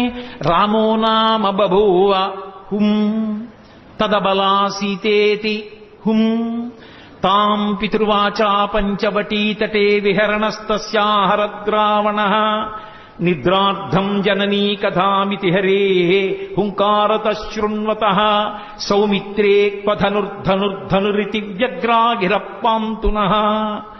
లీలాశుకుడు అంటాడు, అమ్మ కథ చెప్తోంది. రామో నామ బభూవ, రాముడనేటటువంటి రాజుండేవాడు అంది. ఓ అన్నాడు. పడుకుంటున్నాడు కదా పిల్లాడు అని ఏదో కథ చెప్పాలి. ఆయన కథే పాపం, ఆయన కథేనా ఆవిడికి ఏం తెలుసు, అందుకని చెప్తోంది. రామో నామ బభూవ హుం తదబలా సీతేతి హుం, ఆయనకి భార్య ఉండేది, ఆవిడ పేరు సీతమ్మ. ఓ అన్నాడు. తాం పితృవాచా పంచవటీతటే విహరణస్తస్యాహరద్రావణః, తండ్రి అయినటువంటి దశరథ మహారాజు గారు కైకమ్మకిచ్చినటువంటి వరాన్ని సత్యం చేయడం కోసం 14 సంవత్సరములు అరణ్యవాసం చేయడం కోసం తమ్ముడైన లక్ష్మణస్వామితో భార్య సీతమ్మతో కలిసి రామచంద్రమూర్తి అరణ్యవాసానికి వెళ్ళినప్పుడు ఆ జనస్థానంలో సీతమ్మ తల్లిని రావణాసురుడనేటటువంటి రాక్షసుడు అపహరించాడు అంది. ఇప్పుడు ఓ అనలేదు. సౌమిత్రే క్వధనుర్ధనుర్ధనురితి వ్యగ్రాగిరప్పాంతునః, పడుకున్నవాడు ఒక్కసారి ఉయ్యాల్లోంచి లేచి కూర్చుని లక్ష్మణ ధనసు పట్రా ఇలా అన్నట్టు హడిలిపోయింది కథ చెప్తున్న యశోద. ఎందుకని? ఆయన కథే కదూ. సీతమ్మని రావణుడు అపహరించాడని వినేటప్పటికీ బాలకృష్ణుడిగా ఉన్న రాముడిగా తాదాత్మ్యత చెందాడు. లక్ష్మణ ఎక్కడరా నా ధనస్సో అన్నట్టు హడిలిపోయిందిట యశోద. అలా యశోద హడిలిపోయేటట్టు ఉయ్యాల్లో లేచి కూర్చున్న చిన్ని కృష్ణుడు ఉన్నాడే, ఆయన మమ్ము రక్షించుగాక అంటాడు లీలాశకుడు. మధుసూదన సరస్వతి ఎంత అనుభవించారో కృష్ణుడి జుత్తు గురించి చెప్తూ, నువ్వు నలుపు, నీ జుత్తు నలుపు, ఇంత నలుపున్న వాడివి అజ్ఞానం అంత నల్లగా ఉంటుంది కదా, అది ఎలా విచ్చిపోయేటట్టుగా ఉంటావయా అన్నాడు ఆయన. ఎంతమంది ఎన్ని అనుభవించారో ఆ కృష్ణలీలలో. మహాద్భుతం మహానుభావుడు. ఆ లీలలుగానే శకటాసుర సంహారం చేశాడు, తృణావర్త సంహారం చేశాడు. ఆఖరికి అసలు కృష్ణలీలలో మహోత్కృష్టమైనటువంటి లీలగా చెప్తారు. ఆఖరికి సన్యాసాశ్రమంలో ఉన్నవాళ్ళు కూడా తప్పకుండా వింటారు. ఆ ఉలూకల బంధనము అని ఆ పిల్లవాడిని తీసుకెళ్లి ఆ రోటికి కట్టేసినటువంటి సన్నివేశం. ఇప్పుడు నేను అవన్నీ ఆ లీలలన్నీ ఎక్కడ చెప్పడం కుదురుతుంది, కానీ ఏదో అన్నాను కాబట్టి ఒక్క మాట అంటానంతే. కృష్ణావతారం గురించి చెప్తూ నేను దాని గురించి అనకపోతే దోషం అయిపోతుంది. ఎప్పుడు జరిగిన లీలలు అవన్నీ. ఎక్కడో ఆడుకుంటున్నాడు కృష్ణుడు, ఆ పెరుగు చిలుకుతోంది యశోద. సుడిగిచు గిదికుచు వాలుచు సడికొట్టుచు అమ్మ రమ్ము చన్నిమ్మనుచున్ వెడబెడ గంతులు వైచుచు కదిసి కడవ బాలకుండు కవ్వము పట్టెన్. ఆ చల్ల చేస్తున్నటువంటి యశోద దగ్గరికి వచ్చి పరిగెత్తుకొచ్చి, అమ్మ అమ్మ నాకు పాలిస్తావా, ఇవ్వ ఆకలేసేస్తోందని కవ్వం పట్టుకున్నాడు. కవ్వం పట్టుకుని ఆపగలిగిన శక్తివంతుడని కాదు, అయ్యో చెయ్యి పూల పొట్లంలా ఉంటుందే, కవ్వం పట్టుకుంటే పిల్లాడి చెయ్యి ఎక్కడ ఇబ్బంది పడిపోతుందో అని యశోద చల్ల చిలకడం ఆపేసి. చల్ల చిలకడం ఆపేయగానే సంతోషించాడు, అమ్మ పాలిస్తుందని. గబగబా వచ్చింది, ఒళ్ళో కూర్చోబెట్టుకుంది, పాలిస్తోంది. ఇంతలా పొయ్యి మీద పెట్టిన పాలు పొంగిపోతున్నాయి. కడుపారంచనుబాలు త్రావనిసిసిన్ కంజాక్ష పీఠమ్ముపై నిడి పొంగారెడు పాలు దించటకున ఏగంగ తత్బాలుండెక్కుడు కోపంబున వాడి రాతిదది మొక్కంబంబు పోగొట్టి తెంపడరన్ కుంభములోని వెన్నది నిమిధ్యాసంకులద్భష్పుడై. అమ్మా నాకు ఓ పక్క ఆకలేస్తుంటే పాలివ్వడం మానేసి సగం పాలిచ్చి నన్ను కిందకి దింపేసి అక్కడికి వెళ్ళి పొయ్యి మీద పాలు పొంగిపోతున్నాయి, వెళ్ళిపోతున్నావా అని కోపం వచ్చేసి పెదిమి అదిరిపోయింది. ఎక్కడ లేని కోపం వచ్చేసింది. కళ్ళు ఇలా నిలిమేసుకున్నాడు, కాటుకంతా ఇలా అంటించేసుకున్నాడు, చేతులకంతా కాటుకు పెట్టేసుకున్నాడు. అమ్మ నాకు కడుపు నిండా పాలు ఇవ్వలేదన్నాడు. అక్కడ ఉన్న రాయి ఒకటి తీశాడు, ఆ చల్ల చేస్తున్న కుండకేసి కొట్టాడు, కుండ బద్దలైపోయింది. ఆ పాలు మజ్జిగంతా కిందకు వచ్చేసింది. ఆ వెన్నముద్ద ఇలా అరిచేతిలోకి తీసుకున్నాడు, ఆ వెన్నముద్ద పట్టుకుని అక్కడి నుంచి బయలుదేరాడు. బయలుదేరి అమ్మ అక్కడ పాలు దింపి వెనక్కొచ్చి ఎక్కడ తనని పట్టుకుంటుందో అని మెల్లిగా బయటికి వెళ్ళిపోయి ఓ రావులోటి తిరగేసి ఆ గోడ మీద ఉన్న ఓ కోతికి పెడుతున్నాడు. పెడుతుంటే అమ్మ పాలు దింపిటి వచ్చింది. కుండ బద్దలైపోయింది, వెన్నంతా కింద పడిపోయింది, మజ్జిగంతా కారిపోయింది. అదే నీళ్లల్లా ఓ గొడ్డేసి వత్తడానికి ఉండదు, మజ్జిగ కాలు జారిపోతుంది. మళ్ళీ ఏ పిండో తీసుకొచ్చి వత్తాలి అదంతా. లాలనమున బహుదోషము లోలింప్రాపించు తాడనోపాయములన్ చాలా గుణంబులు కలుగును తాడ నంబె బాలు రకును పద్యంబరయన్. ఈ పిల్లాన్ని అల్లరి చేస్తుంటే పోన్లేని ఊరుకుంటుంటే వింటలేదు, ఇవాళ కట్టేస్తాను కొట్టేస్తాను అని ఏడురా వీడని చెప్పి చూసింది. అంత తొందరగా నేను దొరుకుతాడేమిటి? పెద్ద యుద్ధానికి వెళ్లేదల్లా చీర తీసింది, పైకి కొంగు దోపింది, ఈ కొంగు తీసింది, ఇలా చుట్టూ తిప్పింది, గట్టిగా కట్టుకుంది. ఆ జడ తీసింది, ఇలా చుట్టూ ముడేసుకుంది, పూలు గట్టిగా పెట్టుకుంది, ఆ పమిట తీసింది, గట్టిగా పెట్టుకుంది. ఇక కొడుకుని పట్టుకోవడానికి పరిగెడుతుందనమాట. ఆయన అమ్మ ఎక్కడొస్తుందో అని అనుమానం ఆయనకి ఉంది. ఓ పక్క కోతికి పెడుతున్నాడు కానీ దొంగేడు పేడుస్తూ అమ్మ నువ్వు నాకు కడుపు నిండా పాలు ఇవ్వలేదమ్మా, మధ్యలో వెళ్ళిపోయావమ్మా అంటున్నాడు. వెనక్కి చూసుకుంటున్నాడు. చూశాడు అమ్మ వచ్చేసింది. వచ్చేసిందని చూసి చూడడం ఏమిటి, రోలు మించి దూకేశాడు. స్తంభాదికంబులు తనకు వడ్డంబైన అట్టట్టునని పట్టువని వీని ఈ తప్పు సైరింపు ఇంక దొంగిల బోధు నేనని ములి ముట్ట నిచ్చువాని కాటుక నెరయంగ కందులు నిలుముచు వెడలు కన్నీటితో వగచువాని ఏ దశ వచ్చునో ఇది ఎని పలుమార్లు సురుగుచు క్రీగంట చుచువాని గుడబారి పట్టుకొని వెరపుచు చిన్నిదో వెన్న దొంగ చిక్కెననుచు కొట్ట చేతులాడక పూబోడి కరుణతోడ బాలు కట్టదలచే. అదంతా ఎక్కడ చూసినా స్తంభాలే ఆ ఇల్లంతా. పూర్వకాలపు ఇల్లు కదూ, ఆ స్తంభాల చాటుకి వెళ్ళి దాక్కుంటున్నాడు. ఇటొస్తే దొరకడు, అటొస్తే దొరకడు, ఎక్కడ చూసినా స్తంభాలు. ఎట్నుంచి ఏ స్తంభం చాటుకి వెళ్ళిపోతాడో తెలియదు. ఏదో విరాటపర్వంలో తిక్కన గారు అంటారు, ఆ నర్తనశాల ఎక్కడ చూసినా స్తంభాలే. దాంతాకారిత కుంజకుట్టె మఘన స్తంభావళీ రూపమున్ ప్రాంతాది ప్రవిభాగ భోగ నిలయ ప్రద్వారమున్ కాతరస్వంతత్రాసకరంబునై దురభివేశంబైన యాలోరు నిశ్చితుడై సతికేలు పట్టుకుని చొచ్చన్ భీముడు అత్యుగ్రతన్ అంటారు. అలా అన్ని స్తంభాలతో ఉన్నటువంటి ఆ ప్రాంగణంలో అమ్మ వెనక పరిగెడుతోంది, ముందు కృష్ణుడు పరిగెడుతున్నాడు. ఆ స్తంభాల చాటుకి వెళ్ళిపోతున్నాడు, నిశ్శబ్దంగా నించుంటాడు. అమ్మ పరిగెత్తి పరిగెత్తి ఆయాస పడిపోయి ఇలా చెమట్లు కారిపోతూ ఏడి పిల్లాడని చెప్పి ఇలా చూస్తుంటే ఏమీ తెలియని వాళ్ళ ఇలా కన్ను నిలిమేసుకుంటూ దొంగేడు పేడుస్తూ దాని పక్క నుంచి ముఖం ఒకటి బయట పెట్టి అమ్మ అమ్మ నన్ను కొట్టకమ్మా, నన్ను పట్టుకోకమ్మా, నేను ఇంకెక్కడికి దొంగతనానికి వెళ్ళనమ్మా, వెన్న పట్టరానమ్మా అడిగిందా అమ్మ ఇవన్నీ.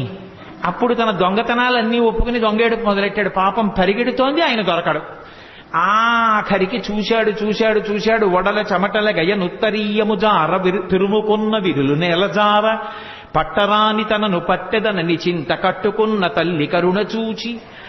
అయ్యో పాపం అమ్మ కట్టుకున్నటువంటి ఆ చీర జారిపోతోంది, పమిట జారిపోతోంది, పెట్టుకున్న పువ్వులు పడిపోతున్నాయి, ఆ కొప్పు వీడిపోతోంది, ఒళ్ళు చెమట పట్టేసింది. పిచ్చమ్మ నన్ను పట్టుకోవాలనుకుంటోంది, నన్ను పట్టుకోవాలనుకున్న వాళ్ళకు పట్టుబడేవాడినా, నేను పట్టుబడేవాణ్ణి కానని తెలియక పరిగెడుతున్న అమ్మకి నేను చిక్కిపోవాలనుకుని చిక్కిపోయాడు.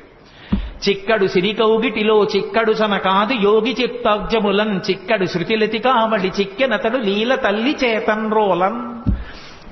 ఎవ్వరికీ దొరకనటువంటి పరమాత్మ అమ్మ చేతికి దొరికిపోయాడు.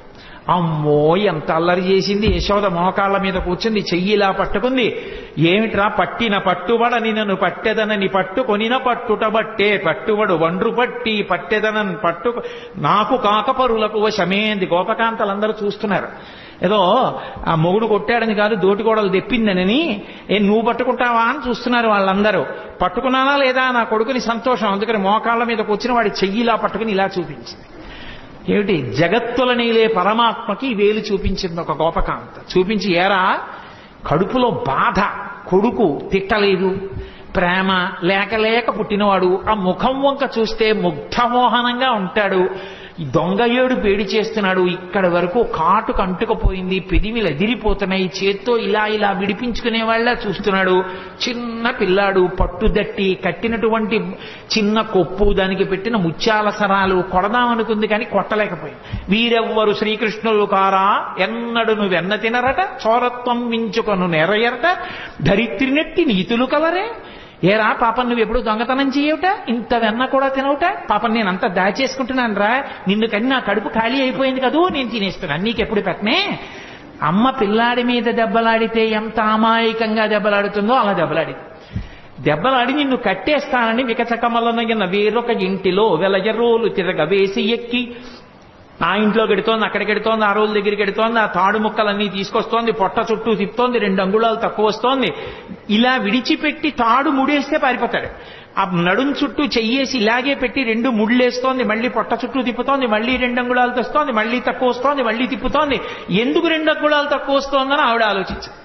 నేను పట్టగలను, నేను కొట్టగలనంటే దొరికే మనిషి ఆయనంతటా ఆయన పట్టుబడాలి. కానీ ఆఖరికి తెచ్చింది ఆఖరికి ఆ తాడుకి 2 అంగుళాలు సరిపోయింది, కట్టేసింది. పోతన గారు అన్నారు, జ్ఞానులచే దానులచే మౌనులచే యోగ సంవిధానులచే తన్పూని నిబద్ధుండగునే శ్రీనాథుడు భక్తియుతులచే తన్బోలన్ అన్నారు. నేను కట్టెయ్యాలని తాపత్రయపడి ఒళ్ళంతా చెమట పట్టిన యశోదాదేవికి తాను దొరికిపోవాలని దొరికిపోయినటువంటి చిన్ని కృష్ణుడు తప్ప నిజంగా లోకంలో ఆయనని పట్టగలిగిన వాళ్ళు ఉన్నారా, కట్టగలిగిన వాళ్ళు ఉన్నారా? అలా కట్టేసి తీసుకెళ్లి రోటికి కట్టేసింది. ఉలూకల బంధనలు ఇలా అని ఆయన్ని కట్టిన లీల విన్నంత మాత్రం చేత కర్మపాశములు తెగిపోతాయి. అసలు చిన్ని కృష్ణుడిగా ఆయన చేసిన అల్లరి, యశోదాదేవి పొందిన ఆనందం బహుశಃ ఎవ్వరూ పొందరు. భాగవతం పద్యాలు నోటికి వచ్చిన వాళ్ళు ఇంట్లో పసిపిల్లలుంటే పాడుకుని ఎప్పటికప్పుడే ఆ సందర్భాన్ని చూసి ఆ పద్యాలు చదువుకుని సంతోషపడిపోవచ్చు. అసలు ఆ పిల్లలకి స్నానం చేయించడం ఎంత అందంగా వర్ణించారండి పోతన గారు. ఆ పిల్లాన్ని పడుకోబెట్టి బాలునికి నూనె తలయంటి పసుపు రాసి బోర్రు కాడించి హరి రక్ష పొమ్మటంచు జలములొక కొన్ని చుట్టి రాతల్లి దీవించి తొట్ల నునిచి పాడిరయ్యు విదలెల్లా అన్నారు.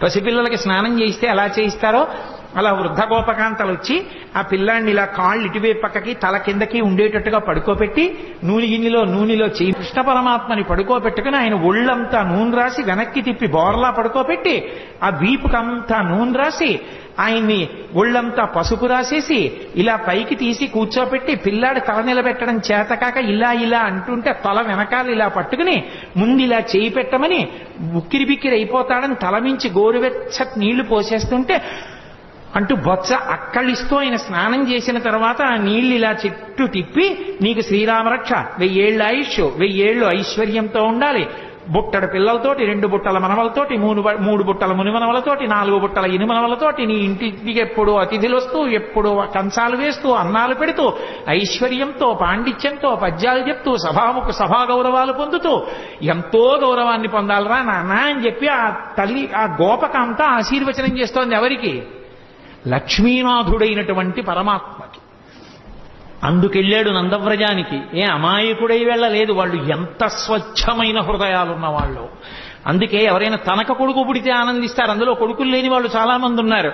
అదే యశోదకి కొడుకు పుట్టాడని తెలియగానే వాళ్ళు ఎంత సంతోషపడిపోయారో. ఏమినోమ ఫలమో ఇంత ప్రొద్దొక వార్త వింటిమ బలలా రవినులరా మన యశోద చిన్న మగవానిక నిన్నట చూచివత్తమమ్మ సుధతులార నలనివాడు చలనివాడు చిన్నవాడు చిక్కినాడు ఏ నోమ ఫలమో ఏ పూర్వ ఫలమో అంటూ వాళ్ళందరూ ఆ యశోద దగ్గరికి వెళ్ళి సూతికాగృహంలోకి ఆడవాళ్ళు వెళతారు, మగవాళ్ళు వెళ్ళకూడదు.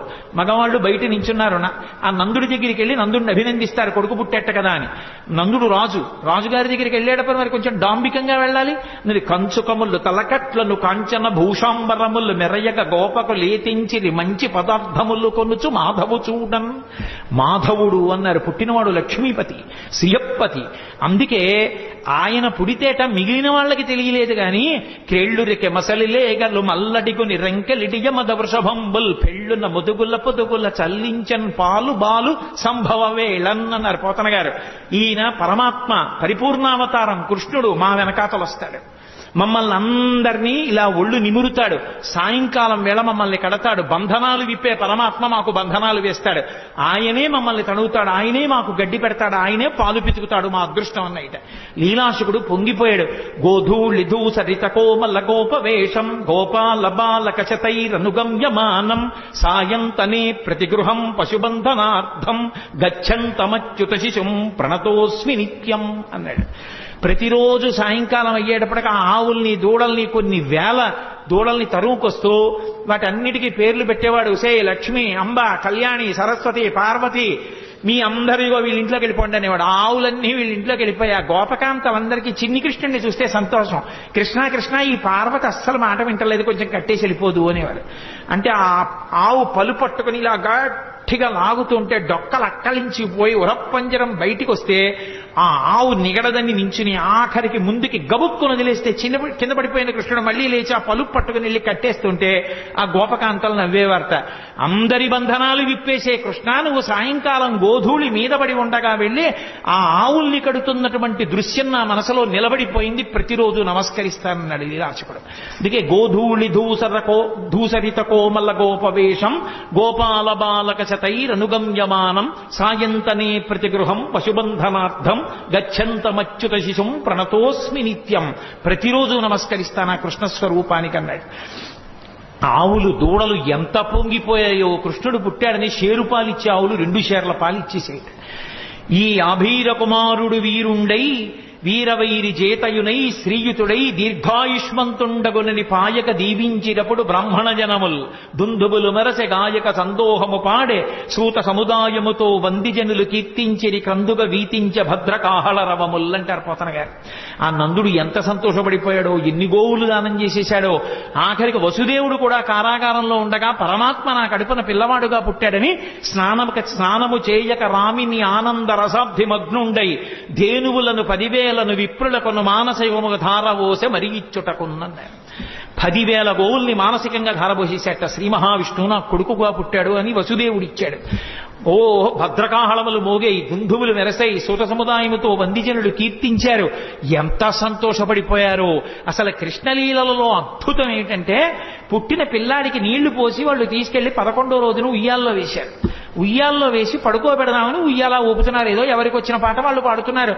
అందరూ ఎంఎస్ సుబ్బలక్ష్మి గారు, లతా మంగేష్కర్ అక్కర్లేదు పిల్లల్ని పడుకోబెట్టడానికి. తల్లి ఎవరు ఏదో పాట పాడుతుంది. ఎంతమంది గోపకాంతలు వచ్చి పాట పాడినా నిద్రపోడే. అందున ఉయ్యాలా ఊపి పడుకోబెట్టేటప్పుడు పిల్లాడు పడుకోవట్లేదంటే పిల్లాడు కనపడుతూ ఉండగా కాకుండా ఇలా ఉయ్యాలా దగ్గరికి చేసి పట్టుకుని ఇలా ఇలా ఇలా ఇలా ఇలా అని పాట పాడి పడుకుని ఉంటాడు. అనుకుని పాపం ఎంతో ఇదిగా ఇలా విప్పి చూస్తే గుడ్లు 2 ఇలా పెట్టుకుని చూస్తున్నాడు. ఏమిటమ్మా పిల్లాడు ఎంతకీ పడుకోడు, ఇదేం పిల్లాడే అని చెప్పి ఆ భుజం మీద వేసుకుని పాట పాడి ఎంతో తిప్పి తిప్పి తిప్పి తిప్పి ఇలా చూడటం కుదరదు కదూ. పడుకున్నాడా అంటే ఏం పడుకున్నాడు, గుడ్లేసుకు చూస్తున్నాడు. ఏం చేసినా పడుకోడు. ఇదెక్కడ పిల్లాడని ఆఖరికి యశోదాదేవి వచ్చి తల్లికి ఆఖరికి పెద్ద బ్రహ్మాస్త్రం ఏంటంటే బోర్లా పడుకోబెట్టేసి వీపు మీద ఇలా ఇలా ఇలా ఇలా కొట్టేస్తుంది. ఆ తొడ ఊపుతాను కొడుతోంది. ఎంతకీ పడుకోడు, వీపు చిట్లిపోతోంది. ఇదేమిటి ఆది కూర్మంగా ఉన్నప్పుడు మందర పర్వతం తిరిగినా బాధపడలేదు కానీ ఈ కృష్ణావతారంలో ఇలా కొట్టేస్తున్నారు, నన్ను ఎందుకు ఇలా ఊపేస్తున్నారు అనుకున్నట్ట. లోకములు నిదురపోవగత నిదురుంపని శుభగుడు రమణులు జోకొట్టిపాడ నిదురం గైకొను క్రియ నోరకుండె కనుదెరవకయున్నన్నారు పోతన గారు. ఓహో, ఈ దిక్కుమాలిన ప్రపంచానికి అలవాటు ఉంది, నిద్రపోతుంటారు వీళ్ళు కళ్ళు మూసుకొని. నాకు నిద్రపోవడం అలవాట్లేదు. నేను నిద్రపోతే లోకాలు నిర్వహించేవాడెవరు? నేను పడుకోమని జోకొట్టేస్తున్నారు, నేను కళ్ళు మూసుకోపోతే వీళ్ళు ఇలాగే కొడతారని నిద్రపోయిన వాళ్ళ కళ్ళు మూసుకున్నట్టు. అప్పుడు వాళ్ళు సంతోషపడిపోయి జోజో కమలదల్లి క్షణ జోజో మృగరాజ మధ్య జోజో కృష్ణ జోజో పల్లవకర పద జోజో పూర్ణేందువదన జోజో యనచున్. సామాన్య గృహాల్లో జోజో జోజో అంటూ ఏ పాటలు పాడతారో పోతన గారి పద్యాలకి కూడా జోజో అని అలాగే పడిపోయింది. మహానుభావుడు ఎంత దర్శనం చేశాడో. ఆ యశోద ఎన్ని ఆటలాడాడు నిజంగా యశోదతో. ఎక్కడికో వెళ్ళేవాడు చాటున కూర్చుని ఎవ్వరూ చూడకుండా మట్టి తినేస్తుండేవాడు. బలరాముడు వచ్చి అమ్మ అమ్మ మట్టి తినేస్తున్నాడమ్మా అనేవారు. అమ్మ వెళ్ళి ఆ నోరంతా శుభ్రంగా నోట్లో వేలు పెట్టి కడిగేస్తుంది. అమ్మ ఇలా ఇలా ఇలా పళ్ళ మధ్యలో పెట్టి కంఠం పట్టుకుని ఉంచి ఉమ్ము అని చెప్పి కడిగించి నాలికి ఇలా ఇలాను అనే దవడల్లో ఉన్న మట్టి అంతా తీసేసి వేలు పెట్టి ఇంకెప్పుడు ఇలా అనేది కానీ కొట్టలేకపోయేది. ఎందుకని? సర్వ జగత్తులను నిర్వహించే పరమాత్మ ముఖంలో ఆ సంతోషం, ఆ నవ్వు చూసేటప్పటికి ఆవిడ ఏమీ చేయలేకపోయేది. ఆఖరికి ఓ రోజున మళ్ళీ దొంగతనంగా మట్టి తినేస్తున్నాడు. ఆయన భార్యేగా భూకాంత మట్టి తింటున్నాడు. చూశాడు బలరాముడు. అమ్మా అమ్మ మళ్ళీ మట్టి తినేస్తున్నాడమ్మా అన్నయ్య అన్నాడు. ఆ తమ్ముడు మట్టి తినేస్తున్నాడమ్మా. పరిగెత్తుకొచ్చింది యశోద చేయి పట్టుకుంది. ఏరా మన్నీటికి భక్షింతువు మన్ నియమము లేల మన్నింతువు అన్నయో సకులును చెప్పెదరన్నామ నేల వేరు పదార్థము లేదే. ఎంత గొప్పగా పడ్డాయండి పోతన గారికి పద్యాలు. ఏరా అన్నయ్య చెప్పాడు, నీ స్నేహితులు చెప్తున్నారు మన్ను తింటున్నావు. ఇది ఎక్కడికి కర్మరా? మన్ను తినడం ఏమిట్రా? చక్కటి వెన్నలేదా ఇంట్లో? పాలు లేవా? ఇటు మట్టి తింటాయేమిటి? అంతే. ఇలా చూశాడు అన్నయ్య వంక నేరం చెప్పాడని. స్నేహితుల వంక చూశాడు. ఇంత పిల్లాడు కళ్ళకి కట్టినట్టు చూపించారండి పోతన గారు. అమ్మిలా చేయి పట్టుకుని మోకాళ్ళ మీద కూర్చుంది. ఎక్కడికి తప్పించుకోలేడు. తన మీద చాడీలు చెప్పి పట్టించేస్తున్నారని కోపం. అందుకని అమ్మా మన్ను తినంగనే శిశువునో యాకొంటినో వెర్రినో నమ్మంజూడకు వీరి మాటలు మదిన్నీవు కొట్టంగ దారి మార్గము ఘటించి చెప్పెదరు కాదేనిన్ మదీయస్య గంధం ఆఘ్రాణము చేసి నా వచనము తప్పైన దండింపవే అన్నాడు. ఏమిటమ్మా నేనేమన్నా పిల్లాన్ని అనుకుంటున్నావా, చేతకాని వాడిని అనుకుంటున్నా? అన్నయ్య తమ్ముళ్ళు అలాగే చెప్తారమ్మా స్నేహితులందరూ. నేనేం మట్టి తినలేదమ్మా, నిజంగా నేను మట్టి తినుంటే అమ్మా నేను నోరు తెరుస్తాను, వాసన చూడమ్మా, నా నోరు వాసన వస్తే నన్ను కొట్టేయమ్మా అన్నాడంతే. పిల్లాడంత దబాయించంత గబగబగబగబ మాట్లాడేస్తుంటే ముచ్చటేసేసింది శివకి. ఏది నోరు తెరు వాసన చూస్తాను అని నోరు తెరిచాడు. పిచ్చి తల్లి వాసన చూద్దామని దగ్గరికి వెళ్ళింది. ఆ లలితాంగి కనుంగొనె బాలుని ముఖముందు జలధి పర్వత వన శిఖి భూగోళ తరణి శశి దిక్పాలాధికారండంబైన బ్రహ్మాండంబున సమస్త బ్రహ్మాండములు నందవ్రజం తను నందుడు కూడా కనబడ్డారు. కలయో వైష్ణవమాయయో ఇతర సంకల్పార్థమో సత్యమో తలపన్నేరగయున్నదానను యశోదాదేవి కానో పరస్థలమో బాలకుడెంత వీని ముఖస్తంభై అజండమ్ము ప్రజ్వలమయ్యుండుటకేది హేతువో మహాశ్చర్యంబు చింతింపగన్. ఆశ్చర్యపోయింది. వీడి పిల్లాడా పరమాత్మ అనుకుంది. తనని ఎక్కడ పరమాత్మ అనుకుంటుందో అమ్మ ప్రేమకి దూరం అయిపోతానని మాయ గమ్మేశాడంతే. చీకటి పడింది. ప్రదోష వేళలో పిల్లలకి అన్నం పెడుతూ పూర్వం చీకటి పడేటప్పటికీ అమ్మా మాధవ కబలం తల్లే అంటూ వచ్చేవారు. ఇంట్లో మిగిలింది ఏమైనా ఉంటే వాళ్ళకి వేసేసేవారు. వాళ్ళు ఆ పిలుపు అది వాళ్ళ రూపం కొంచెం భయంకరంగా ఉండదు. కర్ర పట్టుకుని సాయంకాలం వేళ కుక్కలు వెంటపడతాయని ఓ సిల్వర్ బళ్ళం పట్టుకుని వస్తుండేవారు ఇంటి ముందుకి. అమ్మా మాధవ కమలం తల్లే అన్నాడు. అప్పుడే చెప్పింది, ఒరే అన్నం తినరా అని ఆ కథ చెప్పి ఈ కథ చెప్పి నోట్లో అన్నం పెడదా అంటే అని పెట్టు కూర్చున్నాడు. తింటలేదు అన్నం. కోపం వచ్చి అంది యశోద, భిక్షులు ఒత్తురు ఎచ్చిన భిక్షాపత్రమున వేచి బెగడించి నిన్ను శిక్షింతురని చెప్పిన భిక్షులకని తల్లి కనియు భీతిల్లు నృపా. అవునరా, నేను పిలిచి ముద్దుగా చక్కగా గోరు ముద్దలు కలిపి వెన్న అన్నం పెడితే ఎందుకు తింటావు? కాసేపు ఆగి ముష్టి వాళ్ళు వస్తారు, అమ్మా మాధవ కబలం తల్లి అంటారు. నిన్ను తీసుకెళ్లి వాడి పాత్రలో పారేస్తాడు. వాడు అందులో పెట్టి మూత పెట్టి నిన్ను పట్టుకుపోతాడు. వాళ్ళు ఊరి చివర రావి చెట్టు కింద కూర్చుంటారు బాగా చీకటి పడ్డాక. అప్పుడు మూత ఇస్తారు, నిన్ను అక్కడ కూర్చోమంటారు. వాళ్ళు తెచ్చుకున్న అన్నం అంతా తింటారు. అప్పుడు ఆకలి వేస్తుంది కదా, అప్పుడు బాబు నాకు కూడా కొంచెం పెట్టరా అండి అని అడుగుతూ కానివి నోర్మయ్ అని వాళ్ళు తింటారు. అప్పుడు ఏడుస్తూ కూర్చుంది కానీ అప్పుడు అమ్మ ఉండదుగా పెట్టడానికి అంది. అలా చూస్తున్నాడు. ఈలోగా నిజంగా ఎవడో వచ్చి అమ్మ మాధవ కబలం తల్లి అన్నాడు. ఏదో పట్టుకెళ్ళి వేద్దామని పాప ఆవిడ అటు తిరిగింది. వెనక నుంచి వచ్చి అమ్మని గట్టిగా పట్టేసుకుని రెండు కాళ్ళ మధ్యలో తలపెట్టేసి అమ్మ అమ్మ నన్ను వేసేయకమ్మా మాధవ కబలం తల్లి అంటూ వచ్చిన బిచ్చగాడికి వేసేయకమ్మా అన్నాడు. ఏమిటో పొద్దున్న నోట్లో లోకాలు చూసినట్టు అనిపించింది కానీ నా భ్రాంతి పిచ్చి పిల్లాడి ఇంత భయస్తుడు వీడి నోట్లో లోకాలు ఏమిటని పిచ్చి తల్లి మళ్ళీ మాయ వహించేసి కన్యం కుడుపుతూ పాలు తాగుతూ ఉండేవాడు. మళ్ళీ విశ్వరూప సందర్శనం చేయించాడు తల్లికి. అసలు నిజంగా యశోద ఆడుకున్న ఆటలు విన్న పరీక్షిత్తు గుండెలు బాధేస్తున్నాడు. జగదీశ్వరునకు చన్నిచ్చు తల్లిగా ఏమి నోము నోచెయ్యి యశోద, పుత్రుడంచు అతని పోషించు తండ్రిగా నందుడేమి చేసే నందితాత్మ అని అడిగాడు. ఏమిటి లోకాలని పరిపాలించగలిగినటువంటి పరమేశ్వరుడికి తీసుకెళ్లి నా కొడుకని చెప్పి పాలివ్వడమా? ఈ లోకాలన్నిటికీ ఇలా వేలు చూపించగలిగిన పరమాత్మకి నందుడు వస్తుంటే భయం భయంగా నక్కి నించోడమా? ఆయన చెప్పులు ఇప్పితే తీసి పక్కన పెట్టడమా? నాన్నగారండి నాన్నగారండి అని మంచినీళ్లు తెచ్చి ఇవ్వడమా? ఏరా అంటే నాన్నగారండి ఆవుల్ని తీసుకొచ్చాను అని భయం భయంగా చెప్పడమా? ఏం పుణ్యం చేశారయా వీళ్ళిద్దరూ అంటే ధరాద్రోణుల వృత్తాంతం చెప్పవలసి వచ్చింది సుఖబ్రహ్మ. మహానుభావుడు కృష్ణ భగవానుడి లీలలు ఎన్ని లీలలండి, కళ్ళకి కట్టినట్టు వర్ణించారు. నేను ఇన్ని లీలలు ఎందుకు తలకొట్టుకు చెప్తున్నానంటే కృష్ణావతారంలో కృష్ణలీలలు వింటే మనసు మీద దాని ప్రభావం ఉంటుంది అని ఓ వాక్యం చెప్తే దాని అర్థం ఏమిటో బాగా ఆవిష్కరించిన వాడిని కాకుండా పోతానని. అవి వింటున్నప్పుడు మన మనసులో కృష్ణ పరమాత్మ యొక్క ముద్ర ఎలా పడుతుంది, ఆ లీలల వలన మనకి ఎంత ప్రయోజనాన్ని చేకూర్చాలని చేశాడన్న దానికోసం నేను ఈ లీలల్ని ఆవిష్కరించడం జరిగింది. నిజంగా ఆ కాళీయమర్దనంలో వెసదామోదరు పాదగాతనకతుల్ వేవేల చందంబులన్ ప్రసభాటోపముచూప బాపపణ భృచ్చటామండలం వసహంబై పగిలిన్ మళుల్ చదరగా నాస్యంబులన్ చోణితం వెసగన్ దంస్టలు నుగ్గుగాక గరడ వహ్నిజ్వాలికల్ వెల్వడన్. ఆ తోక పట్టుకుని ఆ పడగల మీదకెక్కి ఒక్కొక్క పడగ కిందకి దిగేట్టుగా గుద్ది పైకి లేస్తుంటే మళ్లీ ఎక్కి తొక్కుతుండేవాడు. యమునా బీజ మృదంగ వజ్జములు మ్రోయం తీర గోపౌఘర్ష మనోజ్ఞ ధనితంబు గేయముగ జంచత్కాళి తవ్యాళి రంగ తరంగ తలంబునన్ పశుగతిన్ గంజాక్షు నిర్మద్దనాక్షము హృద్యాద్భుత భీమమై పరగ దివ్యశ్రేణి చూచెందివిన్. అద్భుతమైనటువంటి తాండవం ఆ కాళీయుడి పడగల మీద. ఎన్ని లీలలు ఒకటా రెండా, ఎన్ని లీలలు చేశాడో మహానుభావుడు. ఆఖరికి గోపాల బాలురందరితో కలిసి చల్ది తినడం. మనం ఏదో ఆ కార్తీక మాసం వచ్చేటప్పటికి వనభోజనం అంటాం. అసలు నిజంగా వనభోజనానికి ఆద్యుడెవరు అంటే కృష్ణ పరమాత్మే.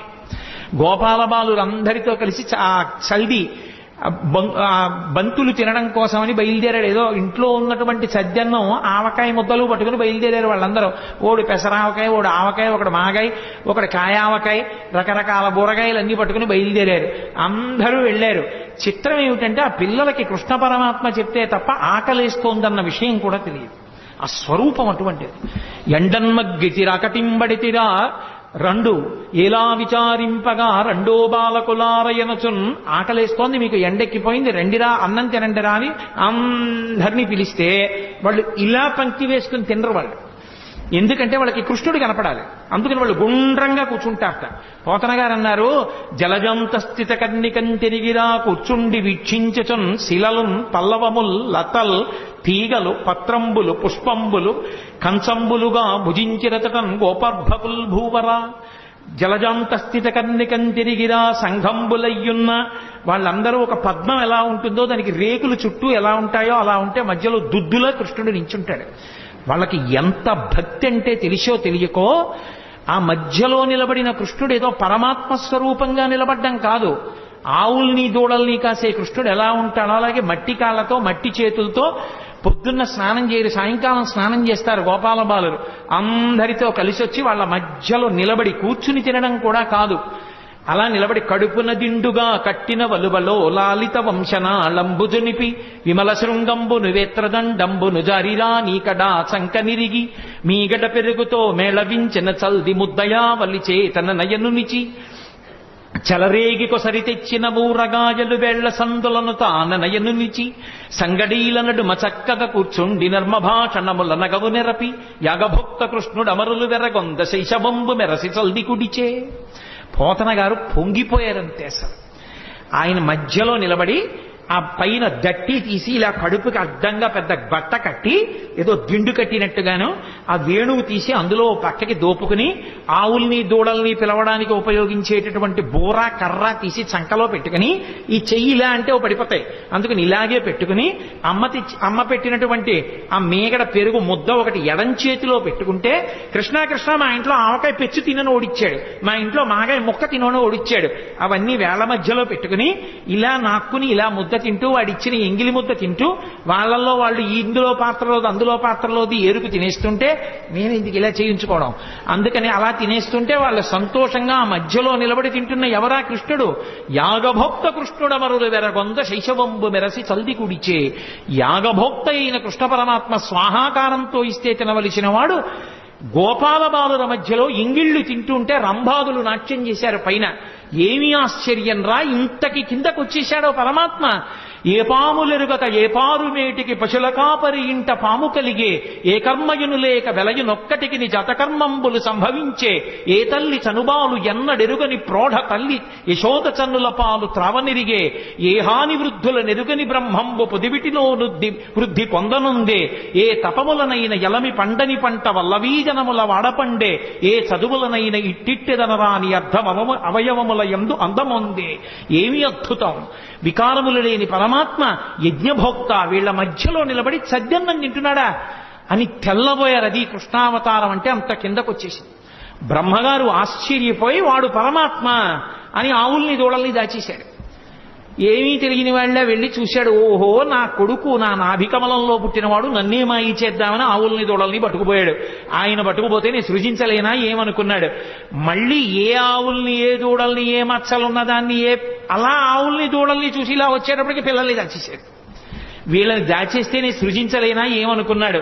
కరములు పదములున్ శిరంబుల్ లవనగ్నంబుల్ ముఖములున్ కన్నులు ముక్కులున్ శ్రవణముల్ దండనంబర సడ్వేణు విషాణ భూషణ భయో భాష భాషాగుణాఖ్యాన తత్పరతల్ద వీడవకుండ దల్చె విబుడా వత్సర్భ కాకారముల్. ఏ ఆవు, ఏ దూడ, ఏ తోక, దేని అలవాటు ఎలా ఉంటుందో, ఏది కుమ్ముతుందో, ఏది సాధువుగా ఉంటుందో, ఏది ఎంత పాలిస్తుందో, ఏ పిల్లాడు ఎలా ఉంటాడో, ఎవడికి పుట్టుమచ్చలు ఎక్కడుంటాడో, ఎవడు సన్నగా ఉంటాడో, ఎవడు లావుగా ఉంటాడో, ఎవడు ఎక్కువ తింటాడో, ఎవడు తక్కువ తింటాడో, ఎవడు పరిగెడతాడో, ఎవడు కూర్చుంటాడో, ఎవడు నీరసంగా ఉంటాడో, ఎవడికి అనారోగ్యమో, ఆ పిల్లల కింద, ఆ ఆవుల కింద, ఆ దూడల కింద తానే మారిపోయాడు. ఇంటికి వెళ్ళేటప్పటికే పోని తల్లులు గుర్తుపట్టగలరా? ఏ తల్లులకే బాలకు లేతెరుగున తిరిగి ప్రీతి కలిగింతురుమున్న తల్లుల కాబాలకు లాతెరగున ప్రీతి చేసినవనీనాథ అన్నాడు సుఖబ్రహ్మ. ఏ తండ్రి దగ్గర ఏ పిల్లవాడు ఎలా ప్రవర్తిస్తాడో అలాగే ప్రవర్తించేటట్టుగా తానే మారిపోయి ఇంతమందితో ఉన్నాడు. బ్రహ్మగారు అలా లోపలికి వెళ్ళి అన్నీ బంధించి పైకొచ్చి చూశాడు, అలాగే ఉన్నాయి మళ్ళీ. ఇప్పుడు ఆయన తెల్లబోయాడు. బ్రహ్మ పంపునగాని సృష్టి జరగదు ఎప్పుడు, బ్రహ్మనొక్కడగాని వేరొక బ్రహ్మ లేడు సృజింపంగా, బ్రహ్మ నేను సృజింపక ఏ బ్రహ్మమందు సృజింపబడే ఆ ఒక్కటి బ్రహ్మవు అదే చూడగాన్. బ్రహ్మ నేను సృష్టించాలి, నేను సృష్టించకుండా ఇవన్నీ ఎవడు సృష్టించాడు? ఓహో వాడురా బ్రహ్మమో పరబ్రహ్మము, వాడు నన్ను కన్న తండ్రి. పరిగెత్తుకొచ్చాడు. వచ్చి ఆవుల్ని దూడల్ని కాస్తూ వెన్నముద్ద తింటున్నట్టుగా నిలబడినటువంటి చిన్ని కృష్ణుడి కాళ్ల మీద పడిపోయాడు. పడిపోతే అప్పుడు అది కృష్ణావతారం యొక్క మహాత్యం. అంటే బ్రహ్మగారంతటి వాడు ఇలా బ్రహ్మపదంబు వేదములకన్ వీక్షింపగానాని నిన్నీ లోకంబున ఈ వనాంతరమునంది మందలో కృష్ణయం చాలాపాది సమస్త భావములి నీయందే నిక్షేపించు ఈ వ్రేలందొక్కని పాదరేణువులపై వేష్టించినం చాలదే అని అడిగాడు. నాకొద్దు దిక్కుమాల బ్రహ్మపదవి తీసేయి. ఇంతమంది పిల్లలు ఎన్నడునైన యోగి విభులవ్వని పాద పరాగమింతయున్ కన్నుల కానరట్టి హరి తద్దయు కైవడి చేడియాడుచున్ కౌగిట చెచ్చుతున్ తన్నుచు గుజ్జుతున్ నగచు తద్దయు కైవడి కూడియాడుచున్ మన్నన చేయు వల్లవ కుమారుల భాగ్యము వింతయొప్పునే. పరబ్రహ్మమైనటువంటి నువ్వు ఈ భూమండలం మీద ఆడుకుంటుంటే ఏమీ తెలియని గోపాల బాలులు నిన్ను కౌగులించుకుంటున్నారు, తంతున్నారు, గుద్దుతున్నారు, నీ మీద పడుతున్నారు. అదా అదృష్టం, బ్రహ్మపదవి అదృష్టమా? ఎందుకు వచ్చింది? మాయ కమ్మింది నాకు, వద్దు తీసేయి. ఈ గోపాల బాలులలో ఎవరి పాదానికైనా అంటుకున్న ధూళి నా 4 తలకాయల మీద చల్లుకుంటాను, నాకు అనుమతి అన్నాడు. అహోభాగ్యం అహోభాగ్యం నందగోప వ్రజౌకసాం యన్మిత్రం పరమానందం పూర్ణం బ్రహ్మసనాతనం అంటారు వ్యాసుల వారు మూల భాగవతంలో. అంత అద్భుతమైనటువంటి అవతారం. అటువంటి పరమాత్మ పెద్దవాడైన తర్వాత ఎంత రక్షణ చేశాడో పాండవులను. అసలు నిజంగా కృష్ణ పరమాత్మయే లేకపోతే పాండవులు లేనేలేరు. ఎన్ని సందర్భాల్లో ఎన్ని చోట్ల ఎంత రక్షించాడో. భీష్మాచార్యుల వారు స్వచ్ఛంద మరణం, ఆయన్ని నిగ్రహించగలిగిన వాడు లేడు. దేవతలందరూ వచ్చి ఒక పక్క నిలబడినా సరే ఆయన్ని నిర్జించలేరు. ఆయనే చెలరేగి యుద్ధం చేస్తుంటే ధర్మరాజు గారు భయపడిపోయాడు. నిద్ర పట్టక శిబిరంలో తిరుగుతుంటే కృష్ణ పరమాత్మని చూశాడు. చూశావా కృష్ణ, మా తాత భీష్మాచార్యుల వారు ఇలా విజృంభించి యుద్ధం చేస్తే నా సైన్యం అంతా మడిసిపోతుంది, ఎక్కడి నుంచి వస్తుంది నాకు విజయం అని అడిగాడు. పిచ్చివాడా, మీ తాత ధర్మపక్షపాతి. ఇదే సమయం, చీకటి పడిపోయింది, ఎవ్వరుండరు, మీ తాత శిబిరానికి వెళ్ళు. తాత ఇలా యుద్ధం చేస్తే మాకెక్కడి నుంచి విజయం వస్తుంది, తాత మార్గం లేదా అని అడుగు.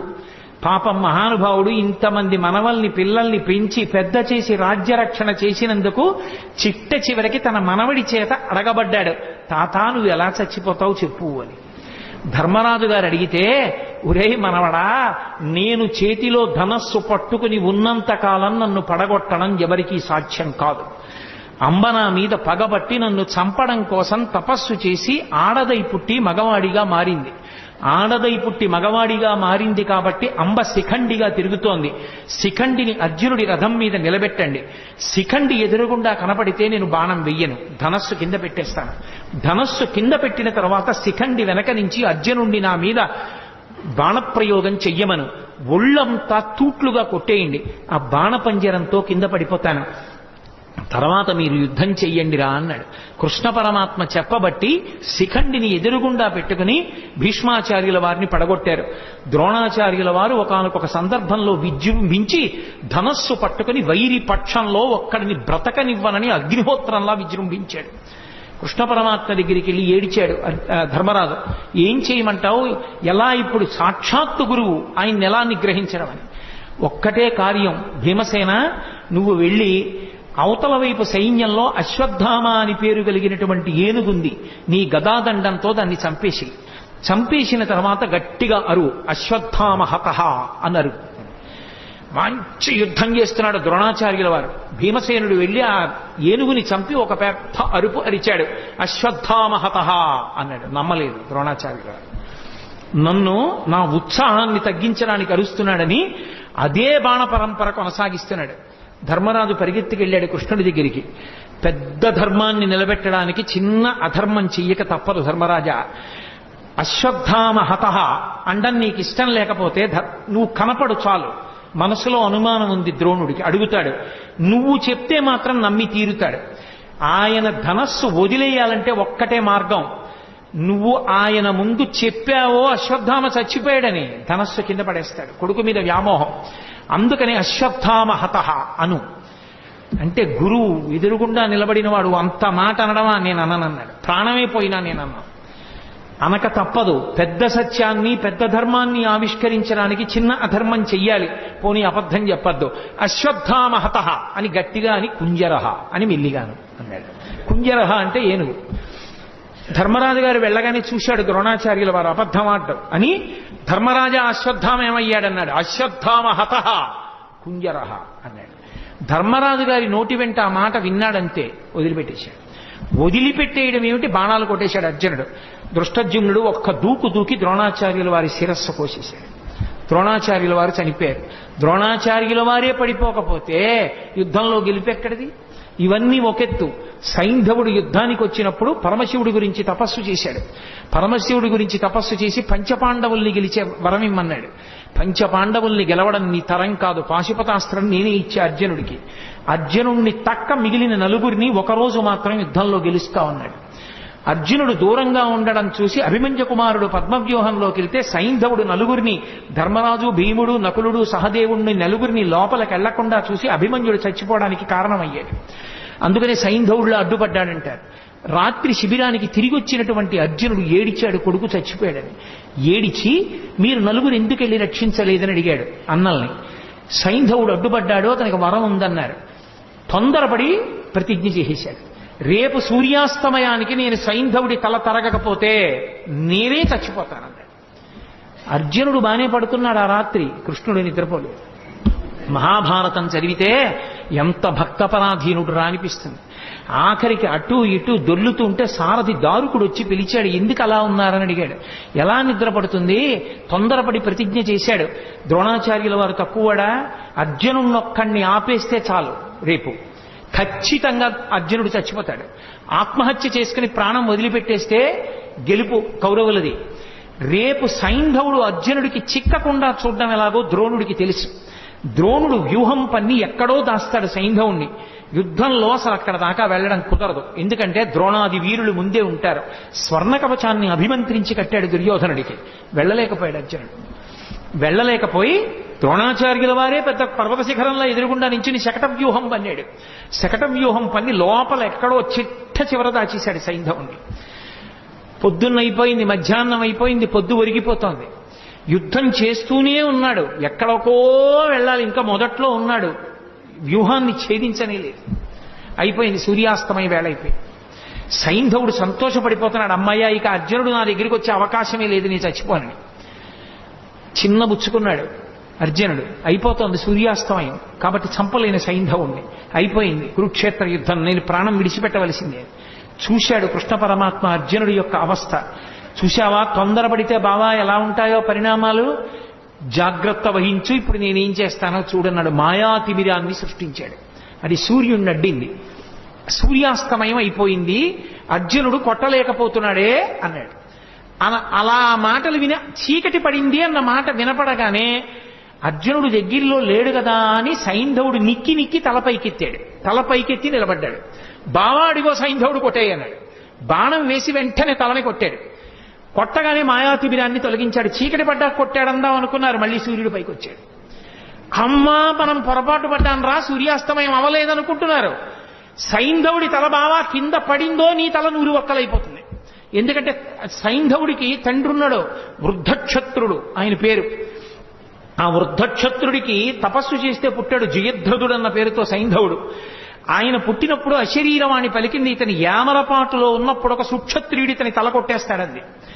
వెంటనే తండ్రి అన్నాడు, ఏ సుక్షత్రియుడు నా కొడుకు తల కొట్టి కింద పడేస్తాడో వాడి తల 100 వక్కలైపోతుంది అన్నాడు.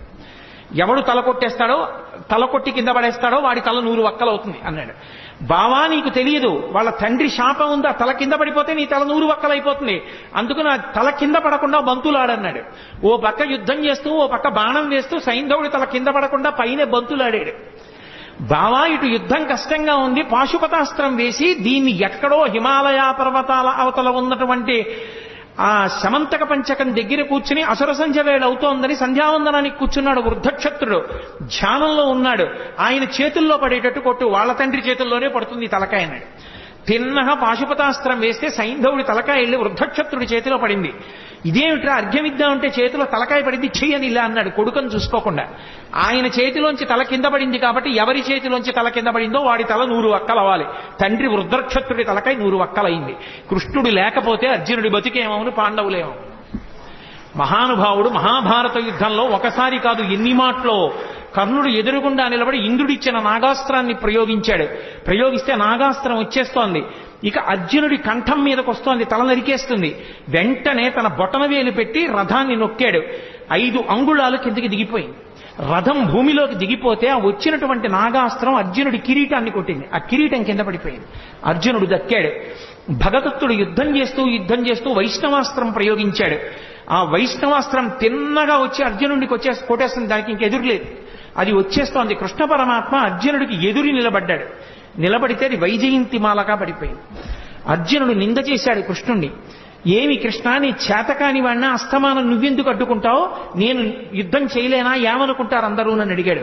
బావా నీకు తెలియదు, ఒకానొకప్పుడు నేను శ్రీ మహావిష్ణువుగా ఉన్నప్పుడు ఈ భూమినంతటినీ పైకి ఉద్ధరించాను కోర మీద. అప్పుడు భూదేవి నా సంపర్కాన్ని అపేక్షించింది. మా ఇద్దరికీ పుట్టిన కొడుకు నరకాసురుడు. ఆ నరకాసురుడు మళ్ళీ తల్లి చేతిలోనే చనిపోవాలి. అందుకే సత్యభామ అన్న పేరుతో భూదేవి వచ్చినప్పుడు ఆవిడ చేతిలో నిహతుడయ్యాడు. నరకాసురుడి కొడుకు భగదత్తుడు. నాకు సంబంధించిన వైష్ణవాస్త్రం అతని చేతిలో ఉంది. ఆ వైష్ణవాస్త్రాన్ని ఎవరూ అడ్డలేరు, నీ సాధ్యం కాదు. అందుకే దానికి నేనే అడ్డెళ్ళి నాలోకే వైజయంతిమాలగా వేసుకున్నాను. ఇప్పుడు సంహరించు భగదత్తుణ్ణి అన్నాడు. మహానుభావుడు అలా సంహరించాడు. అలా భగదత్తుణ్ణి పడగొట్టాడు. వేరొకసారి నారాయణాస్త్ర ప్రయోగం చేశారు. అందరూ గబగబా నారాయణాస్త్రం ఏం చెయ్యాలన్నారు. నారాయణాస్త్రం నుంచి తప్పుకోవడానికి ఒక్కటే మార్గం, ఎవరి చేతిలో ఉన్న ఆయుధాలు వాళ్ళు కింద పడేసి రథాల నుంచి దూకేయండి కిందకి. అలా దూకేస్తే నారాయణాస్త్రం ప్రసన్నమవుతుంది. ఎవరు ఎదురు తిరగలేరు కాబట్టి వెళ్ళిపోతుంది, ఎవరినీ చెనకదు. ఎవ్వరూ చేతిలో ఆయుధం పట్టుకోకుండానే అర్జునుడి కిందకి దోహించాడు, తను దూకేశాడు. అందరూ పాండవులు సైన్యం కిందకి దిగిపోయి ఆయుధాలు వదిలేసి నించున్నారు. ఇంతమంది కిందకి దిగిపోయి నించునుంటే భీమసేనుడు ఒక్కడు మాత్రం గర్వంతో నారాయణాస్త్రమైనా సరే నేను నా గద వినిపించి పెట్టని గద పట్టుకుని తిరుగుతున్నాడు. వచ్చేసింది నారాయణాస్త్రం. ఎక్కడ చంపేస్తుందో అని అర్జునుణ్ణి తీసుకుని పరుగున వెళ్ళి ఆ రథం మీదకి ఎక్కి ఆ భీముణ్ణి రథంలోంచి కిందకి తోసేశాడు. ఆ గద లాగేసుకుని కింద పడిపోయి ఆ ఆయుధం లేకుండా నించున్నాడు భీముడు. దాటి వెళ్ళిపోయింది నారాయణాస్త్రం. ఎన్ని మాటలు రక్షించాడు. ఒక మాట 2 మాటల మహాభారతం జరిగితే కృష్ణ పరమాత్మ యొక్క రక్షణ పాండవులకు ఎన్ని మాటలు రక్షించాడో మహానుభావుడు. ఎంతమంది రాక్షసుల్ని కురుక్షేత్రం వరకు రాకుండానే నిగ్రహించాడు జరాసంధాదులను. లేకపోతే ఎంత ప్రమాదం జరిగి ఉండేదో. ఆఖరికి ఒకానొక సమయంలో అయితే అర్జునుడు దూరంగా ఉండడం చూసి కర్ణుడు చాలా భయంకరమైనటువంటి యుద్ధం చేశాడు ధర్మరాజు గారితో. ధర్మరాజు గారు ఆ యుద్ధంలో తట్టుకోలేకపోయాడు. తట్టుకోలేక కర్ణుడి చేతిలో విశేషంగా దెబ్బలు తిని ఇంటికి వచ్చాడు. అర్జునుడు తిరిగి వచ్చాడు. మా అన్నగారు ఇవాళ యుద్ధంలో ఇన్ని దెబ్బలు తిన్నారట అని బాధపడి ధర్మరాజును చూడ్డానికి వెళ్ళాడు. ధర్మరాజుకి ఎక్కడలేని ఆగ్రహం వచ్చి, నువ్వు కర్ణుణ్ణి నిర్జించలేదు, నేను ఇంత బాధపడ్డాను, నీకు చేత కాకపోతే ఆ గాంధీవం ఎవరికన్నా ఇవ్వకూడదా అన్నాడు. వెంటనే అర్జునుడు కృష్ణుడి వంక తిరిగి అన్నాడు, గాంధీవం నీకు చేత కానప్పుడు ఎవరికైనా ఇవ్వకూడదా అని నన్ను ఎవరైనా అంటే వాళ్ళని చంపేస్తానని ప్రతిజ్ఞ చేశాను. ప్రతిజ్ఞాభంగం చేయకూడదు. కాబట్టి బావా నేను ఇప్పుడు ధర్మరాజు గారిని చంపేయాలి, అన్నయ్యని ఎలా అని అడిగాడు. అడిగితే అయ్యో ఇప్పుడు ధర్మరాజు గారిని చంపేస్తే యుద్ధం ఎలాగయా, ఈ ప్రతిజ్ఞలు బాగున్నాయి, గాంధీవం ఎవరికన్నా ఇచ్చేయి అన్నవాడిని చంపేస్తానని ప్రతిజ్ఞ చేశావా? ధర్మరాజు అన్నాడా? అందుకని అన్నయ్యని చంపేస్తావా? ఇదెక్కడి ప్రతిజ్ఞ? చంపేయడంతో సమానం ఏమిటంటే ఏకవచన ప్రయోగం చేయడమే. గురువుని కాని, తండ్రిని కాని, అన్నని కాని ఏకవచన ప్రయోగం చేస్తే, అంటే గౌరవం తప్పించి ఏకవచన ప్రయోగం చేస్తే, ప్రత్యేకించి గురువుని చంపేసిన పాపం వేయడానికి ఎప్పుడేస్తారంటే ఏకవచన ప్రయోగం చేస్తే. అందుకని ఏకవచన ప్రయోగం చేయి, నువ్వు అని మాట్లాడితే నువ్వు ధర్మరాజుని చంపేసినట్టే, అక్కడతో వదిలిపెట్టేసేయను. ధర్మరాజుని నువ్వు అని సంబోధించి మాట్లాడాడు అర్జునుడు, కాబట్టి నువ్వు అన్నయ్యని చంపినట్టే, ఇంకా వదిలిపెట్టేసేయన్నాడు. మళ్ళీ అన్నాడు, నేను అన్నయ్యని చంపేసిన పాపం మూట కట్టుకున్నాను కాబట్టి నాకు ఈ దిక్కుమాలిన యుద్ధం వద్దు, నేనే చచ్చిపోతానన్నాడు. మళ్ళీ ఇదోటి మొదలెట్టావా? ఇప్పుడు నువ్వు చచ్చిపోతే ఎలా యుద్ధం జరుగుతుందిరా నాయనా అన్నాడు. అన్నయ్యనంత మాట అన్నాను, అన్నయ్యని చంపిన పాపం నా ఖాతాలోకి వచ్చింది కాబట్టి నేను చచ్చిపోతానంతే. ధర్మరాజునంత మాట అన్నాక ఇంకా నేను యుద్ధం చేయను అన్నాడు. ఇప్పుడు నువ్వు చచ్చిపోయినంత పని చెయ్యాలంటే ఒకటే, నిన్ను నువ్వు పొగుడుకో చచ్చిపోయినట్టే అన్నాడు. అంటే అప్పుడు అర్జునుడు తనని తాను పొగుడుకున్నాడు. ఇప్పుడు నువ్వు చచ్చిపోయినట్టే. ఎవరైనా వాణ్ణి వాడు పొగుడుకుంటే వాడు చచ్చిపోయినట్టే, కాబట్టి ఇప్పుడు నువ్వు బ్రతికినట్టు అన్నాడు. అప్పుడు మళ్ళీ యుద్ధానికి తీసుకొచ్చాడు అందరినీ. ఒకసారా, రెండు సార్లా, ఎన్నిసార్లు? ఆఖరికి యుద్ధం అంతా అయిపోయింది. యుద్ధం అంతా అయిపోయిన తర్వాత నదీ తీరానికి తీసుకెళ్లి రథాన్ని నిలబెట్టి, బావా నీకు సంబంధించినటువంటి యుద్ధ పరికరాలన్నీ తీసుకుని రథం దిగి దూరంగా వెళ్ళిపో అన్నాడు. అర్జునుడు కిందకి దిగిపోయి అన్నీ తీసుకుని దూరంగా వెళ్ళిపోయి నించున్నాడు. కృష్ణ పరమాత్మ స్వామి హనుమని వెళ్ళిపోమన్నారు పతాకం మించి. రథాన్ని ఆవహించి ఉన్నటువంటి సమస్త భూతములను వెళ్ళిపోమన్నారు.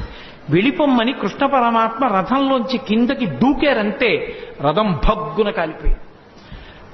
అడిగాడు అర్జునుడు, బావా ఇదేమిటి రథం ఇలా కాలిపోయిందని అడిగాడు. నాయనా ఇది ఎప్పుడో కాలిపోయింది. భీష్మ, ద్రోణ, కర్ణ మహావీరులు ప్రయోగించినటువంటి బాణ పరంపరలకి ఈ రథం కాలిపోయింది. నువ్వు కాలిపోతావని దీన్ని కాలిపోకుండా ఆపాను. ఇప్పుడు ఇక యుద్ధంలో విజయం సాధించావు కాబట్టి ఈ రథాన్ని కాలిపోవడానికి అనుమతించాను. కాబట్టి బావా రథం కాలిపోయింది అన్నాడు. నిజంగా కృష్ణ పరమాత్మ యొక్క అండే పాండవులకు లేకపోతే గెలవగలరా? మహానుభావుడు యుద్ధంలో నిలబడ్డాడు కాబట్టి రక్షించాడు. అన్న బలరాముడే భీమసేనుణ్ణి చంపుతానన్నప్పుడు కాపాడాడు. ఆఖరికి యుద్ధం అంతా అయిపోయిన తర్వాత 9 కొడుకుల్ని భీముడే చంపాడన్న కారణం మీద భీముణ్ణి ఉరే నాయన దగ్గరకు రారా కౌగిలించుకుంటానన్నాడు ధృతరాష్ట్రుడు. పాపం అమాయకంగా వెళ్ళిపోతున్నాడు భీమసేనుడు. చెయ్యి పట్టుకుని వెనక్కి లాగి, బావా నీకు తెలియదు కాసేపు పక్కనుండని ఇనప భీముని యొక్క విగ్రహాన్ని చేయించాడు. ఆ విగ్రహాన్ని దగ్గరికి జరిపాడు. ఆ ధృతరాష్ట్రుడు వచ్చి, ఆయన బాహుబలం అటువంటిది, గట్టిగా కౌగిలించుకున్నాడు. ఆ భీముడి విగ్రహం పిండైపోయి కింద పడిపోయింది. అయ్యో భీమా చచ్చిపోయావా నాయనా అని దొంగేడుపు మొదలెట్టాడు. నువ్వు ఎడవక్కర్లేదులే, భీముడు బ్రతికే ఉన్నాడు, ఇప్పటికీ నీకు బుద్ధి రాలేదా అని మాట్లాడాడు. లేకపోతే ఏమైపోను, గాంధారి పంచపాండవుల్ని శపించాలనుకుంది. ఒక్కొక్కళ్ళని పిలిచి మాట్లాడితే హడిలిపోయి పారిపోయారు ఒక్కొక్కడు. చిట్ట చివర ధర్మరాజుని పిలిచింది. అమ్మ తప్పు చేసిన పిల్లాడిని పిలిస్తే, అమ్మా కొట్టినా నీ ఇష్టం, చంపినా నీ ఇష్టం అమ్మా, తప్పు చేశానని కాళ్ల మీద పడిపోతే ఏమీ చేయలేని తల్లిలా ధర్మరాజు వచ్చి గాంధారి కాళ్ల మీద పడిపోతే పెద్ద నిట్టూర్పు విడిచింది. ఆ నిట్టూర్పు విడిచినప్పుడు ఆవిడ కళ్ళకి కట్టుకున్న బట్ట జారింది. జారినందుకు ఆవిడ కళ్ళల్లోంచి వచ్చినటువంటి కాంతి ఆ ధర్మరాజు గారి పాదాల వేళ్ల మీద పడింది. ఆయన వేళ్లు కాలి బొబ్బలెక్కిపోయాయి. అంతటి తీవ్ర దృక్కులతో చూసింది. చిట్ట చివరికి పాండవులను రక్షించినందుకు గాంధారి వలన కృష్ణ పరమాత్మ శాపం పొంది అవతార పరిసమాప్తి చేశారు. భక్తపరాధీనుడై మహానుభావుడు ఎంతమందిని రక్షించాడో. అందుకే భీష్మాచార్యుల వారు భాగవతంలో స్తోత్రం చేస్తూ, త్రిజగన్మోహన నీలకంతితను ఉద్దీపింప ప్రభాత నీరజబంధు ప్రభమైన చేలముపయిన్ రంజిల్ల. ఆయన వచ్చినప్పుడు ఎంత అందంగా ఉంటుందంటేట కురుక్షేత్రంలో యుద్ధానికి. త్రిజగన్మోహన నీలకాంతితను ఉద్దీపింప, 3 లోకములు కూడా ఆకర్షింపబడేటంతటి అందమైనటువంటి నీలమేఘ ఛాయతో ఉంటాడు. తను ఉద్దీపింప ప్రాభాత నీరజ బంధు ప్రభమైన చేలము పయిన్ రంజిల్ల నీలాలక వ్రజ సంయుక్త బంధుర సేవ్యమై విజృంభింప మా విజయుంచేరుడు వన్యకాడు మది నావేశించు నెల్లప్పుడు అంటాడు.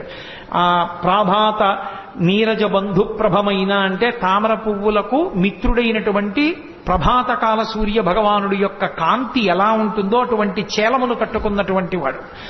అటువంటి కృష్ణుడు అర్జునుడి రథం మీద కూర్చుని సారథ్యం వహించాడు కాబట్టి బ్రతికాడు. అదిగో ఆ భక్తపరాధీనుడైన కృష్ణుడున్నాడే, ఆయన నన్ను రక్షించుగాక అని చెప్పుకున్నాడు. హయరింకాముఖ ధూళి ధూసర పరిన్యస్తాలకోపేతమై రయజాత శ్రమతోయ బిందుగితమై రంజిల్లు నిమ్మోముతో జయముం పార్థునకిచ్చు వెట్కనని నా శస్త్రాహుతించాలనొచ్చియు బోరించు మహానుభావు మదిలో చింతింతు నశ్రాంతమున్నంటాడు. ఆయన కర్మ. ఎదురుగుండా సారథ్యం చేసేటప్పుడు యుద్ధం జరుగుతుంటే మాట వినపడదు. రథం ఇటు పోనీ అని చెప్పడానికి చేతిలో ధనస్సు ఉంటుంది, బాణం ఉంటుంది. అప్పుడు రథి వెనకాతల ఉన్నవాడు సారథిని పిలవాలంటే కాలెత్తి డొక్కలో పొడుస్తాడు. పొడిస్తే వెనక్కి తిరిగి చూడాలి. ఆయన కర్మ కాలి చేశాడా సారథ్యం. హయరింకాముఖ ధూళి ధూసర పరిన్యస్తాలకోపేతమై ముందు గుర్రాలు పరిగెడుతుంటే వాటి మించి పైకి రేగినటువంటి ధూళి ఒంటిని పట్టేస్తే చెమటలు పట్టి మట్టి అంటుకున్నవాడై అయినా కూడా జయము పార్థునకిచ్చు వెట్కనని నా శస్త్రాహుతించాలనొచ్చియు బోరించు మహానుభావు మదిలో చింతింతున శ్రాంతము అన్నాడు. నేను అన్ని అస్త్రాలు ప్రయోగిస్తుంటే వాటి ధాటికి తట్టుకుని ముందు సారథి మీద వేస్తుంటే సారథికి తగులుతాయి కాబట్టి వెనక అర్జునుణ్ణి రక్షించడానికి నా బాణములను ఎదుర్కొన్న కృష్ణుడున్నాడే, ఆయన నా మనస్సుని ఆవేశించుగాక. అలాగే మహానుభావుడు ఒక సూర్యుండు సమస్త జీవులకు తానొక్కొక్కడైతోచు పోలిక ఏ దేవుడు సర్వకాలము మహాలీలన్ నిజోత్పన్న జన్య కదంబ హృత్సరోరుహములన్ నానా విధానోరూపకుడయ్యొట్టు ఈశ్వరుని ప్రార్థింతు నశ్రాంతమున్ అంటాడు. ఒక్క సూర్యుడు ఒక్కొక్కళ్ళకి ఒక్కొక్క సూర్యుడిగా కనపడినట్టుగా ఉండి అందరినీ రక్షించేటటువంటి పరమాత్మ రాశీభూతమై కృష్ణుడిగా అర్జునుడి రథం మీద కూర్చుని యుద్ధం చేశాడే, ఆయన మమ్ము రక్షించుగాక. అసలు కృష్ణావతార ఘట్టంలో పతాక స్థాయి భీష్మాచార్యుల వారితోటి. ఎందుచేత అంటే సర్వసైన్యాధిపత్యం భీష్మాచార్యుల వారికి ఇచ్చారు. ఈ పద్యంతో నా ఉపన్యాసాన్ని పూర్తి చేస్తాను.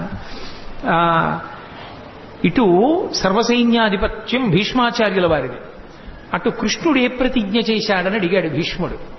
ఆయుధం పట్టట, కేవలం సారథ్యం మాత్రమే చేస్తాట, అలా ప్రతిజ్ఞ చేశాడన్నారు. ఓహో, అలా ప్రతిజ్ఞ చేశాడా? కృష్ణుడు పరమాత్మ అని భీష్ముడికి తెలుసు. భీష్ముడు అన్నాడు, నేను ప్రతిజ్ఞ చేస్తున్నాను, నేను కృష్ణుడి చేత ఆయుధం పట్టిస్తానన్నాడు. భక్తుడు నెగ్గాలా, పరమేశ్వరుడు నెగ్గాలా? యుద్ధం వచ్చింది, కృష్ణుడు ఆయుధం పట్టడుగా. భీష్మాచార్యుల వారు యుద్ధం చేస్తున్నారు. కృష్ణుడి చేత ఆయుధం పట్టిస్తే భీష్ముడు నెగ్గుతాడు, కృష్ణుడు ఆయుధం పట్టకపోతే కృష్ణుడు నెగ్గుతాడు. భగవంతుడా భక్తుడా ఇద్దరికీ వేదిక కురుక్షేత్రమైంది. భీష్మాచార్యుల వారు విపరీతంగా బాణ పరంపర విడిచిపెట్టేస్తున్నారు. తట్టుకోలేకపోతున్నాడు అర్జునుడు. వెనక్కి తిరిగి చూశాడు కృష్ణుడు, పూచిన మోదుగు చెట్టును కొట్టినట్టు కొట్టేస్తున్నాడు. రక్తం కారిపోతోంది అర్జునుడికి. అంతే, మరిచిపోయాడు తన చేసిన ప్రతిజ్ఞ. కుప్పించి ఎగసిన కుండలం బులకాంతి గగన భాగం బెల్ల కప్పికొనగా ఉరికిన నోర్వక నుదరంబులో నున్న జగముల వ్రేగున జగతి కదుల చక్రంబు చేబట్టి చనుదించురయమునపై నున్న పచ్చని పటముజార నమ్మితి నాలావు నగుబాటు చేయకు మన్నింపుమని క్రీడి మరల దిగువ కరికి లంఘించు సింహంబు కరణి మెరసి నేడు భీష్ముని చంపుదు నిన్ను కాతు విడువు మర్జున యటంచు మద్ది శిఖవృష్టి తెరలి చనుదించు దేవుండు దిక్కు నాకు అని చెప్పుకున్నాడు భీష్మాచార్యుల వారు. ఎవరు నాకు దిక్కు అంటే చెప్పాడు. అదిగో ఆ రోజున నేను బాణ పరంపరలు విడిచిపెడుతుంటే అర్జునుడు తట్టుకోలేకపోతే ఎక్కడ అర్జునుడు కింద పడిపోతాడోనని అర్జునుణ్ణి రక్షించుకోవడం కోసం తను ఆయుధం పట్టనన్న ప్రతిజ్ఞని కూడా మర్చిపోయి పగ్గాలు విసిరి పారేసి రథం నుంచి కిందకి దూకేస్తే కుప్పించి ఎగసిన కుండలం బులకాంతి గగన భాగం బెల్ల కప్పికొనగా ఆ దూకినప్పుడు కృష్ణుడి కుండలములు ఇలా ఊగితే వాటి కాంతి ఆకాశాన్ని కప్పేసింది. ఆయన కడుపులో ఉన్నటువంటి జగములన్నీ ఇలా ఊగిపోతే కోపంతో ఆయుధం పట్టనన్నవాడు చక్రం పట్టుకుని పరిగెత్తుకొచ్చేస్తుంటే పైనున్న పచ్చని పటముజార వేసుకున్న పచ్చటి ఆ ఉత్తరీయం జారి కింద పడిపోతుంటే నమ్మితినాలావు నగుబాటు చేయకు మన్నింపు మన్ని క్రీడి మరల దిగువ. బావా బావా అర్జునుడు చేతకాని వాడు కాకపోతే కృష్ణుడు ఆయుధం పట్టుకున్నాడని లోకం చెప్పుకుంటుంది. బావా వదిలేయి వదిలేయి వదిలేయి అని అర్జునుడు వెంట పడుతుంటే నేను సారథ్యం చేస్తుండగా నా వెనక నువ్వు ఉండగా నాకు పరమభక్తుడవైన నిన్ను నా ఎదురుకుండా ఇన్ని బాణాలు పెట్టి కొట్టేస్తాడా? సంపేస్తాను ఇవాళ భీష్మాచార్యుల వారిని ఏమనుకుంటున్నాడోనని కరికి లంఘించు సింహంబు కరణి మెరసి నేడు భీష్ముని సంపుతు నిన్ను కాకు విడువు మర్జున యటంచు మధ్య శిఖవృష్టి తెరలి చనుదించు దేవుండు దిక్కు నాకు. అర్జున విడిచిపెట్టవాయా? ఏమిటి మాట్లాడుతున్నావు? నేనుండగా నిన్ను చంపుతాడా? ఏమిటా బాణాలేయడం? సంపేస్తాను ఇవాళ భీష్ముడిని తన ప్రతిజ్ఞ కూడా మరిచిపోయి చక్రం పట్టుకుని పరిగెత్తుకుంటూ వచ్చి నన్ను చంపేద్దామని వచ్చేసినటువంటి భక్త పరాధీనుడైన కృష్ణ భగవానుడు ఉన్నాడే, ఆయన నాకు దిక్కని చెప్పుకున్నాడు భీష్మాచార్యుల వారు. అంతటి మహానుభావుడు కృష్ణావతారం అంటే ప్రాతస్మరణీయం. ఆ కృష్ణ భగవానుణ్ణి తలుచుకుంటే చాలు జగదాచార్యుడు. ఎన్ని యుగాలైపోయినా కూడా లోకానికి జ్ఞానాన్ని పెంచిపెట్టడానికి భగవద్గీతనిచ్చినటువంటి మహానుభావుడు, అనుగీతనిచ్చినటువంటి మహానుభావుడు. అంతటి కృష్ణ పరమాత్మ అంత గొప్ప అవతారం, పరిపూర్ణావతారం.